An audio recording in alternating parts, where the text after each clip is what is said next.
Hello friends, ನಿಮ್ಮೆಲ್ಲರಿಗೂ ಲ್ಯಾಕ್ಸೆನ್ ಸಂಸ್ಥೆ ಪ್ರಸ್ತುತಪಡಿಸುವಂತಹ ಕನ್ನಡ ಹಿಂದೂ ವಿಶ್ಲೇಷಣೆಗೆ ಸ್ವಾಗತ. ಇವತ್ತಿನ ದಿನಾಂಕ ಮೇ 29, 2020. ಇವತ್ತು ಅಪೇರ್ ಆಗಿರುವಂತಹ ಇಂಪಾರ್ಟೆಂಟ್ ನ್ಯೂಸ್ ಪೇಪರ್ ಆರ್ಟಿಕಲ್ಸ್ಗಳನ್ನ ನಾವೀಗ ಚರ್ಚೆ ಮಾಡೋಣ. ಈಗ ನ್ಯೂಸ್ ಪೇಪರ್ ಆರ್ಟಿಕಲ್ಸ್ಗಳನ್ನ ಡಿಸ್ಕಸ್ ಮಾಡೋದಕ್ಕಿಂತ ಮುಂಚೆ ನಿನ್ನೆ ನೀಡಿದಂಥ 2 ಇಂಪಾರ್ಟೆಂಟ್ ಫಿಲಿಮ್ಸ್ ಪ್ರಾಕ್ಟೀಸ್ ಕ್ವಶನ್ಸ್ಗಳನ್ನ ಚರ್ಚೆ ಮಾಡಿ ನಂತರದಲ್ಲಿ ಇವತ್ತಿನ ಆರ್ಟಿಕಲ್ಸ್ಗಳನ್ನ ಚರ್ಚೆ ಮಾಡೋಣ. ಈಗ ಮೊದಲನೇ ಪ್ರಶ್ನೆಗೆ ಹೋಗಿದಾದರೆ, ಈ ಒಂದು ಪ್ರಶ್ನೆಯಲ್ಲಿ ನಿಷ್ಕಾಮ ಕರ್ಮ ಫಿಲಾಸಫಿ ಬಗ್ಗೆ ಮಾತನಾಡ್ತಿದ್ದಾರೆ.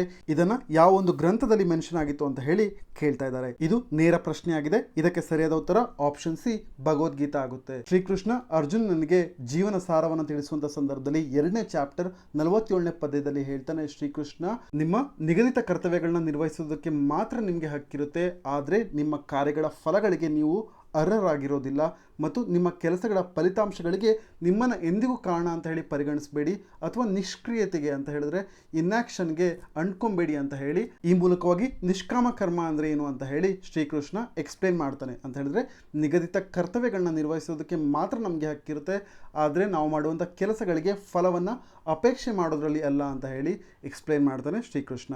ಈ ಒಂದು ಪಾಯಿಂಟ್ನ ನೀವು ನೆನ್ಪಿಟ್ಕೊಂಡಿರಿ, ಇದು ನಿಮಗೆ ಎಥಿಕ್ಸ್ ಪೇಪರ್ನಲ್ಲಿ ಯೂಸ್ ಆಗುತ್ತೆ. ನಂತರದಲ್ಲಿ ಮುಂದಿನ ಪ್ರಶ್ನೆಗೆ ಹೋಗಿದಾದರೆ, ಈ ಒಂದು ಪ್ರಶ್ನೆಯಲ್ಲಿ 4 ಸ್ಟೇಟ್ಮೆಂಟ್ಗಳನ್ನ ಕೊಟ್ಟಿದ್ದಾರೆ. ಇದರಲ್ಲಿ ಯಾವ ಒಂದು ಪಾಯಿಂಟ್ ಸಪ್ಲೈ ಚೈನ್ಗೆ, ಅಗ್ರಿಕಲ್ಚರ್ ಪ್ರೊಡ್ಯೂಸ್ನಲ್ಲಿ ಇರುವಂಥ ಸಪ್ಲೈ ಚೈನ್ಗೆ ಹಿಂಡ್ರೆನ್ಸ್ ಆಗಿ ಅಂದರೆ ಅಡಚಣೆಯಾಗಿ ವರ್ಕ್ ಆಗುವಂಥ ಫ್ಯಾಕ್ಟರ್ಸ್ಗಳು ಯಾವುದ್ಯಾವುದು ಅಂತ ಹೇಳಿ ಕೇಳ್ತಾ ಇದ್ದಾರೆ. ಮೊದಲನೇದಾಗಿ ಮೂಲ ಸೌಕರ್ಯಗಳ ಕೊರತೆ ಅಂದರೆ ಲ್ಯಾಕ್ ಆಫ್ ಇನ್ಫ್ರಾಸ್ಟ್ರಕ್ಚರ್ ಅಂತ ಹೇಳಿ ಕೊಟ್ಟಿದ್ದಾರೆ. ಹೌದು, ಇದು ಸರಿಯಾಗುತ್ತೆ. ಅಗ್ರಿಕಲ್ಚರಲ್ ಪ್ರೊಡ್ಯೂಸ್ಗಳ ವಿಚಾರವಾಗಿ ಸಪ್ಲೈ ಚೈನ್ನಲ್ಲಿ ಮೂಲ ಸೌಕರ್ಯಗಳ ಕೊರತೆ ಇದ್ದಂಥ ಸಂದರ್ಭದಲ್ಲಿ ಅದು ಹಿಂಡ್ರೆನ್ಸ್ ಆಗಿ ವರ್ಕ್ ಆಗುತ್ತೆ.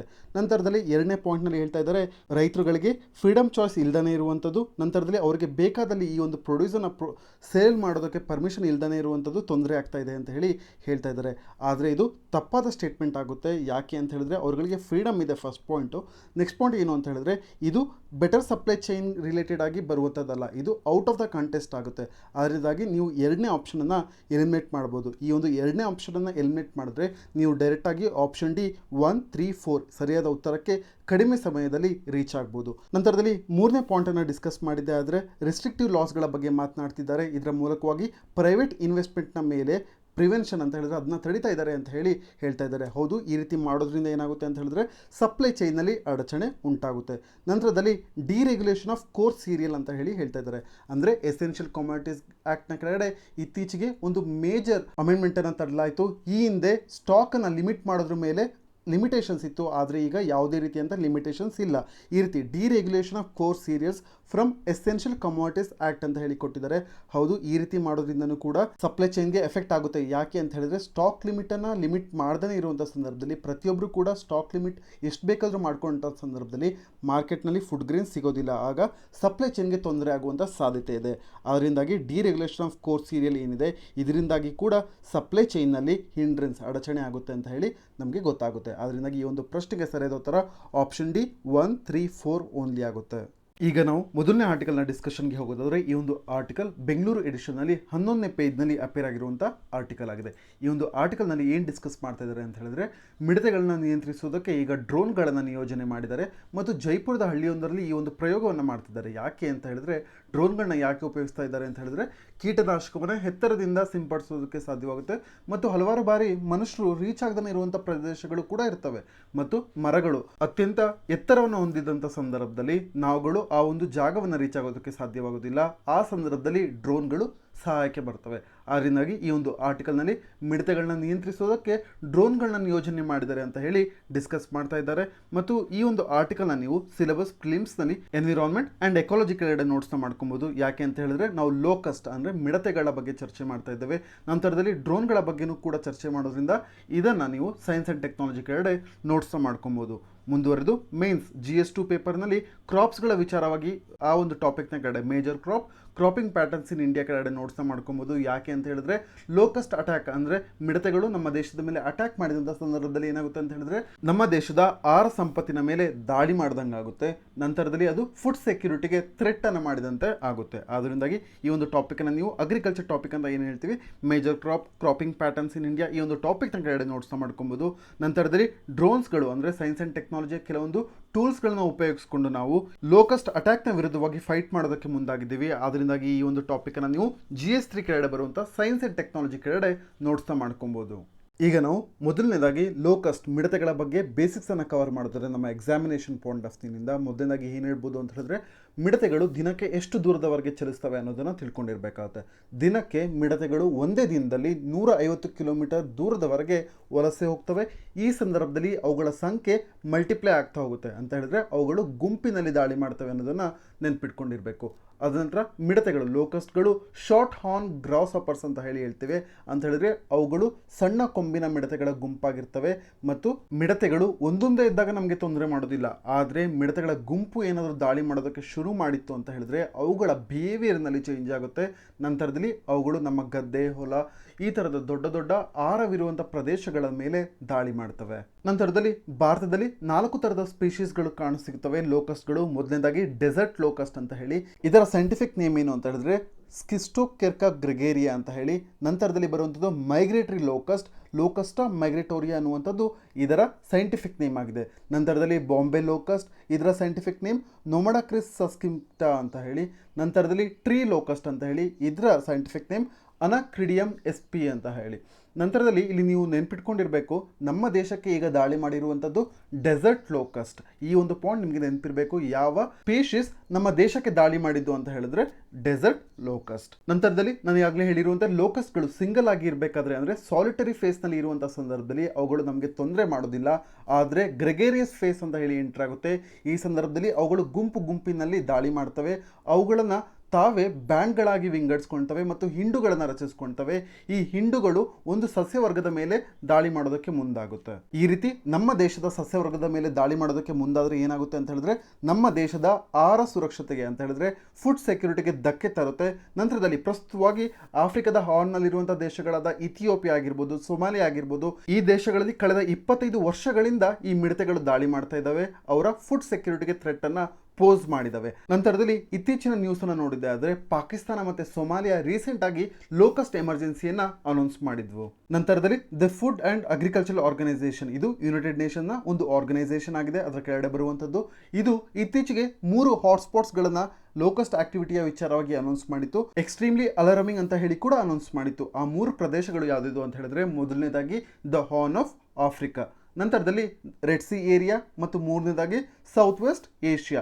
ಈ 3 ಪ್ರದೇಶಗಳು ಹಾಟ್ಸ್ಪಾಟ್ಗಳಾಗಿದ್ದಾವೆ ಲೋಕಸ್ಟ್ ಆಕ್ಟಿವಿಟಿಗೆ ಅಂತ ಹೇಳಿ food and agriculture organisation announce ಮಾಡಿತ್ತು. ನಂತರದಲ್ಲಿ food and agriculture organisation specific ಆಗಿ ದ ಹಾರ್ನ್ ಆಫ್ ಆಫ್ರಿಕಾನ ವರ್ಸ್ಟ್ ಅಫೆಕ್ಟೆಡ್ ಏರಿಯಾ ಅಂದರೆ ಈ ಒಂದು ಏರಿಯಾದಲ್ಲಿ ಜಾಸ್ತಿ ಎಫೆಕ್ಟ್ ಆಗಿದೆ ಲೋಕಸ್ಟ್ಗಳಿಂದ ಅಂತ ಹೇಳಿ ಅನೌನ್ಸ್ ಮಾಡಿತ್ತು.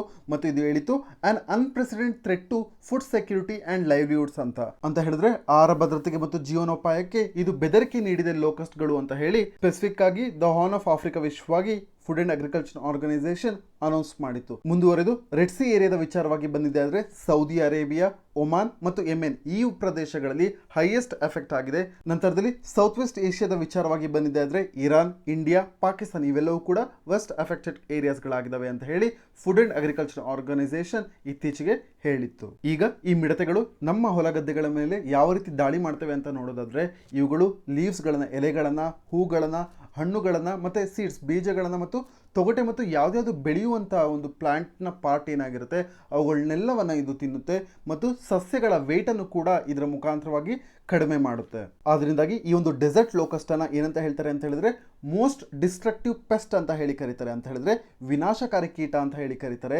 ಮತ್ತು 1 ಚದರ ಕಿಲೋಮೀಟರ್ ಅಂದರೆ 1 ಸ್ಕ್ವೇರ್ ಕಿಲೋಮೀಟರ್ ವ್ಯಾಪ್ತಿಯನ್ನು ಹೊಂದಿರುವಂಥ ಒಂದು ಸಣ್ಣ ಸಮೂಹ ಇರುತ್ತಲ್ಲ ಮಿಡತೆಗಳದ್ದು, ಅದು ಒಂದು ದಿನದಲ್ಲಿ 35,000 ಜನರು ಕನ್ಸ್ಯೂಮ್ ಮಾಡುವಂಥ ಫುಡ್ ಅನ್ನ ಈ ಲೋಕಸ್ಟ್ಗಳೇ ತಿಂದು ಹಾಕ್ತವೆ. ಅಂತ ಹೇಳಿದ್ರೆ ಇದು ನಮ್ಮ ದೇಶದ ಮೇಲೆ, ನಮ್ಮ ಆಹಾರ ಭದ್ರತೆಗೆ, ಫುಡ್ ಸೆಕ್ಯೂರಿಟಿಗೆ ಎಷ್ಟರ ಮಟ್ಟಿಗೆ ಥ್ರೆಟ್ ಅನ್ನು ನೀಡುತ್ತೆ ಅನ್ನೋದು ಈ ಒಂದು ಪಾಯಿಂಟಿನಲ್ಲೇ ನಮಗೆ ಅರ್ಥವಾಗುತ್ತೆ. ಈ ಒಂದು ಮಿಡತೆಗಳ ವಿಚಾರವಾಗಿ ತಿಳ್ಕೊಂಡಿರ್ಬೇಕಾಗುತ್ತೆ. ನೀವು ಇಲ್ಲಿ ಇಂಪಾರ್ಟೆಂಟ್ ಆಗಿ ನೆನ್ಪಿಟ್ಕೊಂಡಿರ್ಬೇಕಾದಂಥದ್ದು ಈ ಒಂದು ಕೀಟಗಳು, ಈ ಒಂದು ಮಿಡತೆಗಳು ಪ್ರತಿ ದಿನಕ್ಕೆ ಅಂದರೆ ಒಂದೇ ದಿನದಲ್ಲಿ 150 ಕಿಲೋಮೀಟರ್ ದೂರದವರೆಗೆ ವಲಸೆ ಹೋಗ್ತವೆ ಮತ್ತು ಈ ಸಂದರ್ಭದಲ್ಲಿ ಅವುಗಳು ಮಲ್ಟಿಪ್ಲೈ ಆಗ್ತವೆ, ಗುಣಿಸ್ಕೊಳ್ತವೆ. ಮತ್ತು ಇವುಗಳ ಫಿಸಿಕಲ್ ಫೀಚರ್ಗೆ ಬಂದಿದೆ ಆದರೆ ಇವುಗಳು ಶಾರ್ಟ್ ಅಂದರೆ ಸಣ್ಣ ಕೊಂಬಿನ ಮಿಡತೆಗಳಾಗಿರ್ತವೆ ಮತ್ತು ಇಮ್ಮೆಚ್ಯೂರ್ ಆದಂಥ ಸಂದರ್ಭದಲ್ಲಿ ಇವುಗಳ ಬಣ್ಣ ಬ್ರೌನ್ ಟು ಪಿಂಕ್ ಟರ್ನ್ ಆಗುತ್ತೆ. ನಂತರದಲ್ಲಿ ಮೆಚ್ಯೂರ್ ಆದಾಗ ಇವುಗಳ ಬಣ್ಣ ಎಲ್ಲೋ ಆಗಿರುತ್ತೆ ಅನ್ನೋದನ್ನು ಕೂಡ ನೀವು ನೆನ್ಪಿಟ್ಕೊಂಡಿರಿ. ನಂತರದಲ್ಲಿ ನಮ್ಮ ಭಾರತ ದೇಶದಲ್ಲಿ 4 ಸ್ಪೀಶೀಸ್ಗಳು ಈ ಲೋಕಸ್ಟ್ಗಳ ವಿಚಾರವಾಗಿ ಕಂಡು ಬರ್ತವೆ.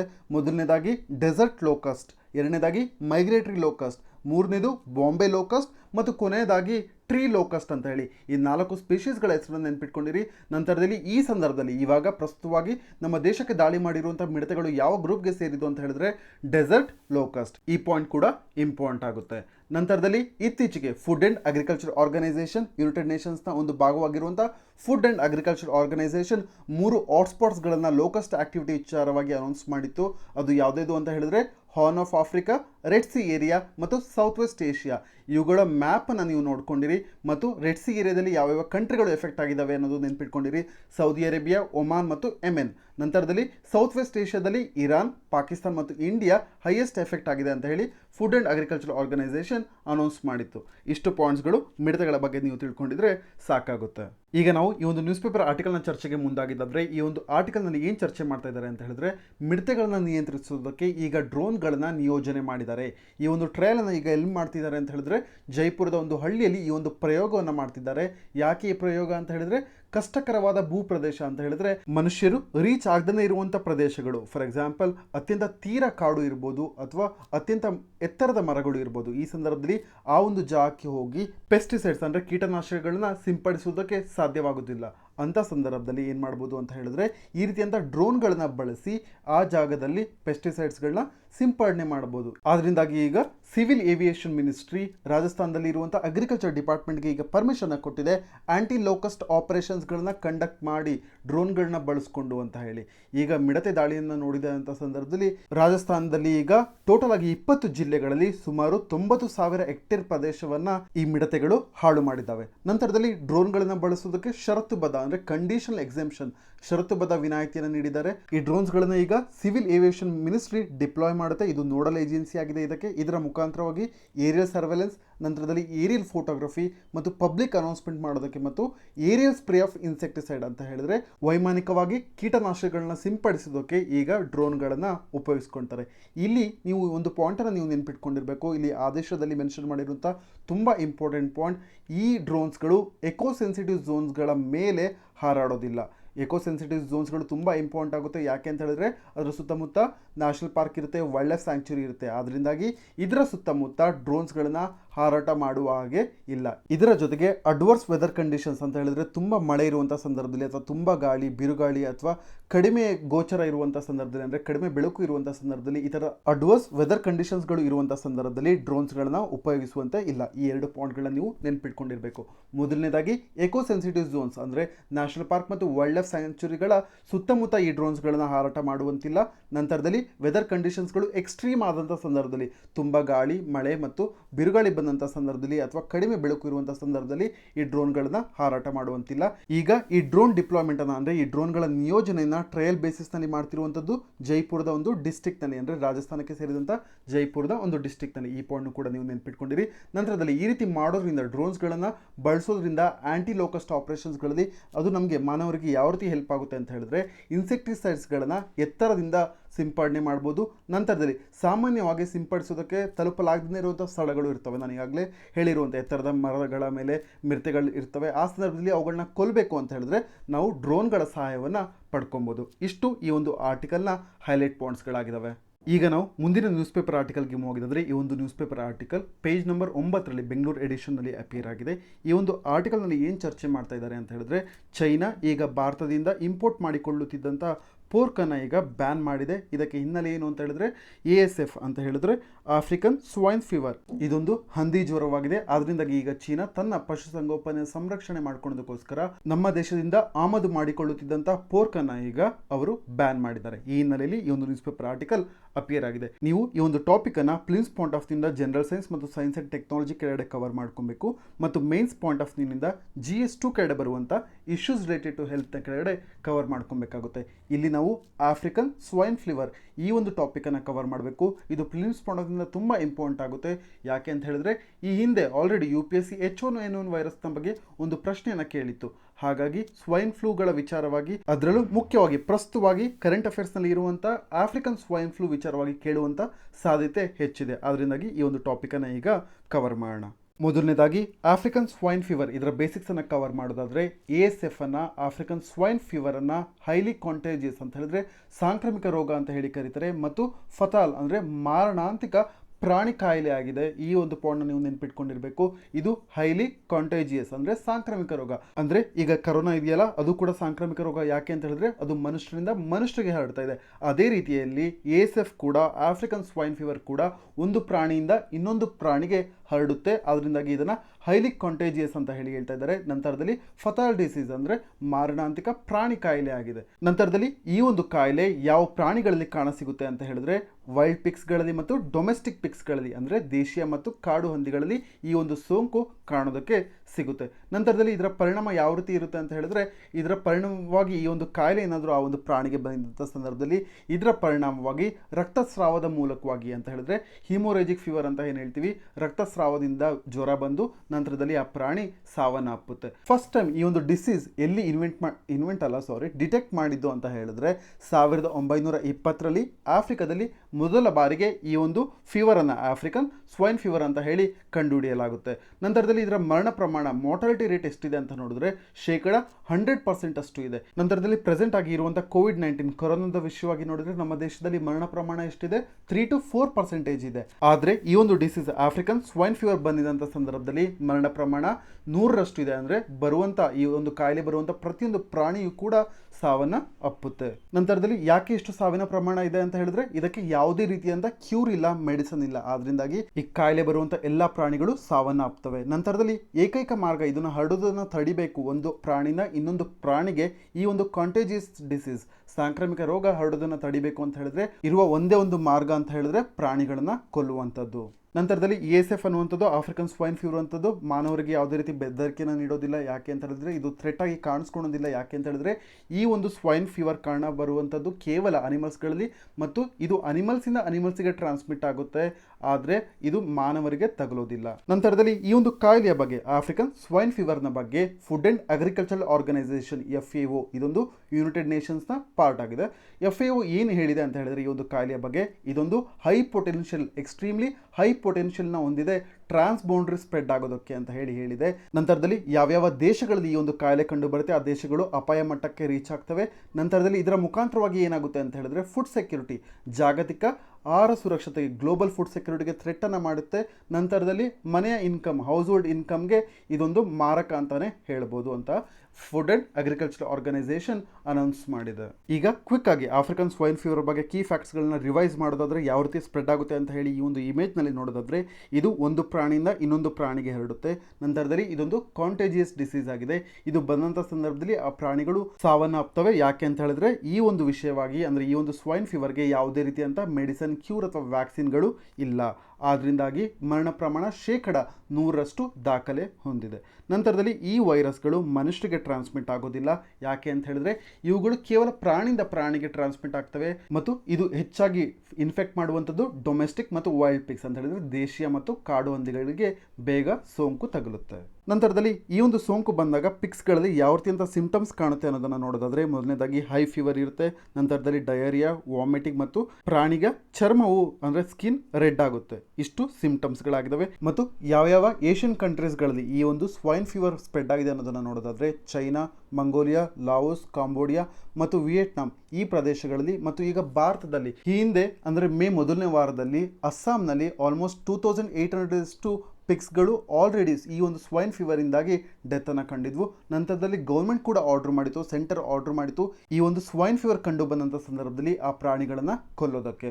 ಈ ಮುಖಾಂತರವಾಗಿ ಅದರ ಸ್ಪ್ರೆಡ್ಡನ್ನು ಕಡಿಮೆ ಮಾಡ್ಬೋದು ಅಂತ ಹೇಳಿ ಅಸ್ಸಾಂ ರಾಜ್ಯ ಸರ್ಕಾರಕ್ಕೆ ಸೆಂಟರ್ ಸೂಚನೆಯನ್ನು ನೀಡಿತ್ತು. ಅದರಿಂದಾಗಿ ಈ ಒಂದು ಟಾಪಿಕ್ ನಮಗೆ ಇಂಪಾರ್ಟೆಂಟ್ ಆಗುತ್ತೆ. ನಂತರದಲ್ಲಿ ಎಪಿ ಸೆಂಟರ್ ಯಾವುದು ನಮ್ಮ ಭಾರತದಲ್ಲಿ ಅಂತ ನೋಡೋದಾದರೆ ಈ ಒಂದು ಫೀವರ್ನ ವಿಷಯವಾಗಿ ಅಸ್ಸಾಂ ಭಾರತದಲ್ಲಿ ಈ ಒಂದು ಆಫ್ರಿಕನ್ ಸ್ವೈನ್ ಫೀವರ್ನ ಎಪಿ ಸೆಂಟರ್ ಆಗಿದೆ. ಇಷ್ಟು ಪಾಯಿಂಟ್ಸ್ಗಳು ಈ ಒಂದು ನ್ಯೂಸ್ ಪೇಪರ್ ಆರ್ಟಿಕಲ್ನ ಹಿನ್ನೆಲೆಯಲ್ಲಿ ನಾವು ಈ ಆಫ್ರಿಕನ್ ಸ್ವೈನ್ ಫೀವರ್ನ ಬಗ್ಗೆ ತಿಳ್ಕೊಂಡಿರಬೇಕಾಗುತ್ತೆ. ಈಗ ನಾವು ನ್ಯೂಸ್ ಪೇಪರ್ ಆರ್ಟಿಕಲ್ನ ಡಿಸ್ಕಷನ್ಗೆ ಮೂವ್ ಆಗಿದ್ದರೆ ಈ ಒಂದು ಆರ್ಟಿಕಲ್ನಲ್ಲಿ ಏನು ಚರ್ಚೆ ಮಾಡ್ತಿದ್ದಾರೆ, ಹಂದಿ ಜ್ವರದ ಹಿನ್ನೆಲೆಯಲ್ಲಿ ಅಂದರೆ ಆಫ್ರಿಕನ್ ಸ್ವೈನ್ ಫೀವರ್ನ ಹಿನ್ನೆಲೆಯಲ್ಲಿ ಇದನ್ನು ಉಲ್ಲೇಖಿಸಿ ಈಗ ಚೀನಾ ಭಾರತದಿಂದ ಏನು ಮುಂಚೆ ಇಂಪೋರ್ಟ್ ಮಾಡ್ಕೊಳ್ತಾ ಇತ್ತು ಭಾರತದಿಂದ ಪೋರ್ಕನ್ನು, ಅದಕ್ಕೆ ಈಗ ಬ್ಯಾನ್ ಹಾಕಿದೆ. ಇದನ್ನು ಚೈನೀಸ್ ಅಥಾರಿಟೀಸ್ಗಳು ಕನ್ಫರ್ಮ್ ಮಾಡಿದ್ದಾರೆ. ನಂತರದಲ್ಲಿ ಹಲವಾರು ಮೀಡಿಯಾಗಳು ಇದನ್ನು ಈಗ ಆಗ್ತಿರುವಂಥ ಬಾರ್ಡರ್ ಟೆನ್ಷನ್ಸ್ಗಳಿಗೆ ಲಿಂಕ್ ಮಾಡಿದ್ದಾರೆ ಅಂತ ಹೇಳಿ ಈ ಒಂದು ನ್ಯೂಸ್ ಪೇಪರ್ ಆರ್ಟಿಕಲ್ನಲ್ಲಿ ಮೆನ್ಷನ್ ಮಾಡಿದ್ದಾರೆ. ಈ ಒಂದು ನೋಟಿಸ್ ಯಾರು ರಿಲೀಸ್ ಮಾಡಿರೋದು ಅಂತ ಹೇಳಿದ್ರೆ general administrations of customs of China China ಇವರು ಮತ್ತು ಭಾರತದ ministry of agriculture and rural affairs ಇವರುಗಳು ಸೇರಿ ರಿಲೀಸ್ ಮಾಡಿರುವ ನೋಟಿಸ್ನಲ್ಲಿ ಏನು ಮೆನ್ಷನ್ ಮಾಡಿದ್ದಾರೆ ಅಂತ ಹೇಳಿದ್ರೆ, ಈಗ ಇಂಪೋರ್ಟ್ ಬ್ಯಾನ್ನ ಮಾಡಿದ್ದಾರೆ ಮತ್ತು ಯಾವ ಹಿನ್ನೆಲೆ ಅಂತ ಹೇಳಿ ಮೆನ್ಷನ್ ಮಾಡಿದ್ದಾರೆ, ಅದು ಆಫ್ರಿಕನ್ ಸ್ವೈನ್ ಫೀವರ್. ಇದನ್ನು ಯಾಕೆ ಮಾಡ್ತಿದ್ದಾರೆ ಅಂತ ಹೇಳಿದ್ರೆ, ಚೈನಾದ ಅನಿಮಲ್ ಹಸ್ಬೆಂಡ್ರಿ ಅಂತ ಹೇಳಿದ್ರೆ ಅವರ ಪಶುಸಂಗೋಪನೆಯನ್ನು ಸಂರಕ್ಷಣೆ ಮಾಡ್ಕೊಳ್ಳೋದಕ್ಕೋಸ್ಕರ ಈಗ ಈ ಒಂದು ASFನ ರೀಸನ್ನ ಕೊಟ್ಟು ಈ ಒಂದು ಹಿನ್ನೆಲೆಯಲ್ಲಿ ಈಗ ಇಂಪೋರ್ಟ್ ಬ್ಯಾನನ್ನು ಮಾಡಿದ್ದಾರೆ. ನಂತರದಲ್ಲಿ ಈ ಒಂದು ನೋಟಿಸ್ನಲ್ಲಿ ಇಂಪಾರ್ಟೆಂಟ್ ಆಗಿ ಮೆನ್ಷನ್ ಆಗಿರುವ ವಿಚಾರ ಯಾವುದು ಅಂತ ಹೇಳಿದ್ರೆ, ಮೊದಲ ಪ್ರಕರಣ ಭಾರತದಲ್ಲಿ ಮೇ ತಿಂಗಳಲ್ಲಿ ವರದಿ ಮಾಡಿದೆ. ಈ ಒಂದು ಕಾಯಿಲೆಯು ಗಡಿ ರಾಜ್ಯವಾದ ಅಸ್ಸಾಂನಲ್ಲಿ 14,000ಕ್ಕೂ ಹೆಚ್ಚು ಹಂದಿಗಳನ್ನು ಕೊಂದಿದೆ ಅಂತ ಹೇಳಿ ಈ ಒಂದು ನೋಟಿಸ್ನಲ್ಲಿ ಮೆನ್ಷನ್ ಮಾಡಿದ್ದಾರೆ. ನಂತರದಲ್ಲಿ ಇನ್ನೊಂದು ಪಾಯಿಂಟ್ ಏನು ಅಂತ ಹೇಳಿದ್ರೆ, ಇತ್ತೀಚೆಗೆ ಮೊದಲ ಬಾರಿಗೆ ಬ್ರೇಕ್ಔಟ್ ಆದಂಥದ್ದು ಆಗಸ್ಟ್ 2018ರಲ್ಲಿ, ಅದು ಕೂಡ ಚೈನಾದಲ್ಲಿ ಈ ರೋಗ ಮೊದಲು ಭುಗಿಲೆದ್ದಿದೆ ಅಂತ ಹೇಳಿ ಈ ಪತ್ರಿಕೆ ಮೆನ್ಷನ್ ಮಾಡಿದೆ. ನೋಡಿ, ಚೈನಾದಲ್ಲಿ ಈ ಒಂದು ರೋಗ ಭುಗಿಲೆದ್ದಿದೆ, ಆದರೆ ಈಗ ನಮ್ಮ ಭಾರತ ದೇಶದಿಂದ ಇಂಪೋರ್ಟ್ ಮಾಡಿಕೊಳ್ಳುತ್ತಿದ್ದಂಥ ಈಗ ಪೋರ್ಕ್ ಮೇಲೂ ಕೂಡ ಅವರು ಬ್ಯಾನ್ ಅನ್ನ ಮಾಡಿದ್ದಾರೆ. ಕೊರೋನಾದಂತೆ ಅವರ ದೇಶದಲ್ಲಿ ಭುಗಿಲೆದ್ದ ಅಂದ್ರೆ ಔಟ್ಬ್ರೇಕ್ ಆದಂಥ ಡಿಸೀಸ್ಗೆ ನಾವು ಇಲ್ಲಿ ಪ್ರೈಸ್ ಅನ್ನ ಪೇ ಮಾಡಬೇಕಾಗಿದೆ ಅನ್ನೋದು ಇಲ್ಲಿ ಅಬ್ಸರ್ವ್ ಮಾಡಬೇಕಾದಂಥ ಪಾಯಿಂಟ್ ಆಗಿದೆ. ಇಷ್ಟು ಪಾಯಿಂಟ್ಗಳು ಈ ಒಂದು ನ್ಯೂಸ್ ಪೇಪರ್ ಆರ್ಟಿಕಲ್ನ ಹೈಲೈಟ್ಸ್ ಆಗಿದೆ. ಇದನ್ನ ನೀವು ಒಂದು ಕಡೆ ನೋಟ್ಸ್ ಇಟ್ಕೊಂಡಿರಿ. ನಂತರದಲ್ಲಿ ಫಿಲಿಮ್ಸ್ ಪಾಯಿಂಟ್ ಆಫ್ ವ್ಯೂಯಿಂದ ನಮಗೆ ತುಂಬ ಇಂಪಾರ್ಟೆಂಟ್ ಆಗುವಂಥ ಟಾಪಿಕ್ ಯಾವುದು ಅಂತ ಹೇಳಿದ್ರೆ ಆಫ್ರಿಕನ್ ಸ್ವೈನ್ ಫೀವರ್ ASF. ಇದನ್ನ ನೀವು ಚೆನ್ನಾಗಿ ಕವರ್ ಮಾಡಿ ಇಟ್ಕೊಂಡಿರಿ.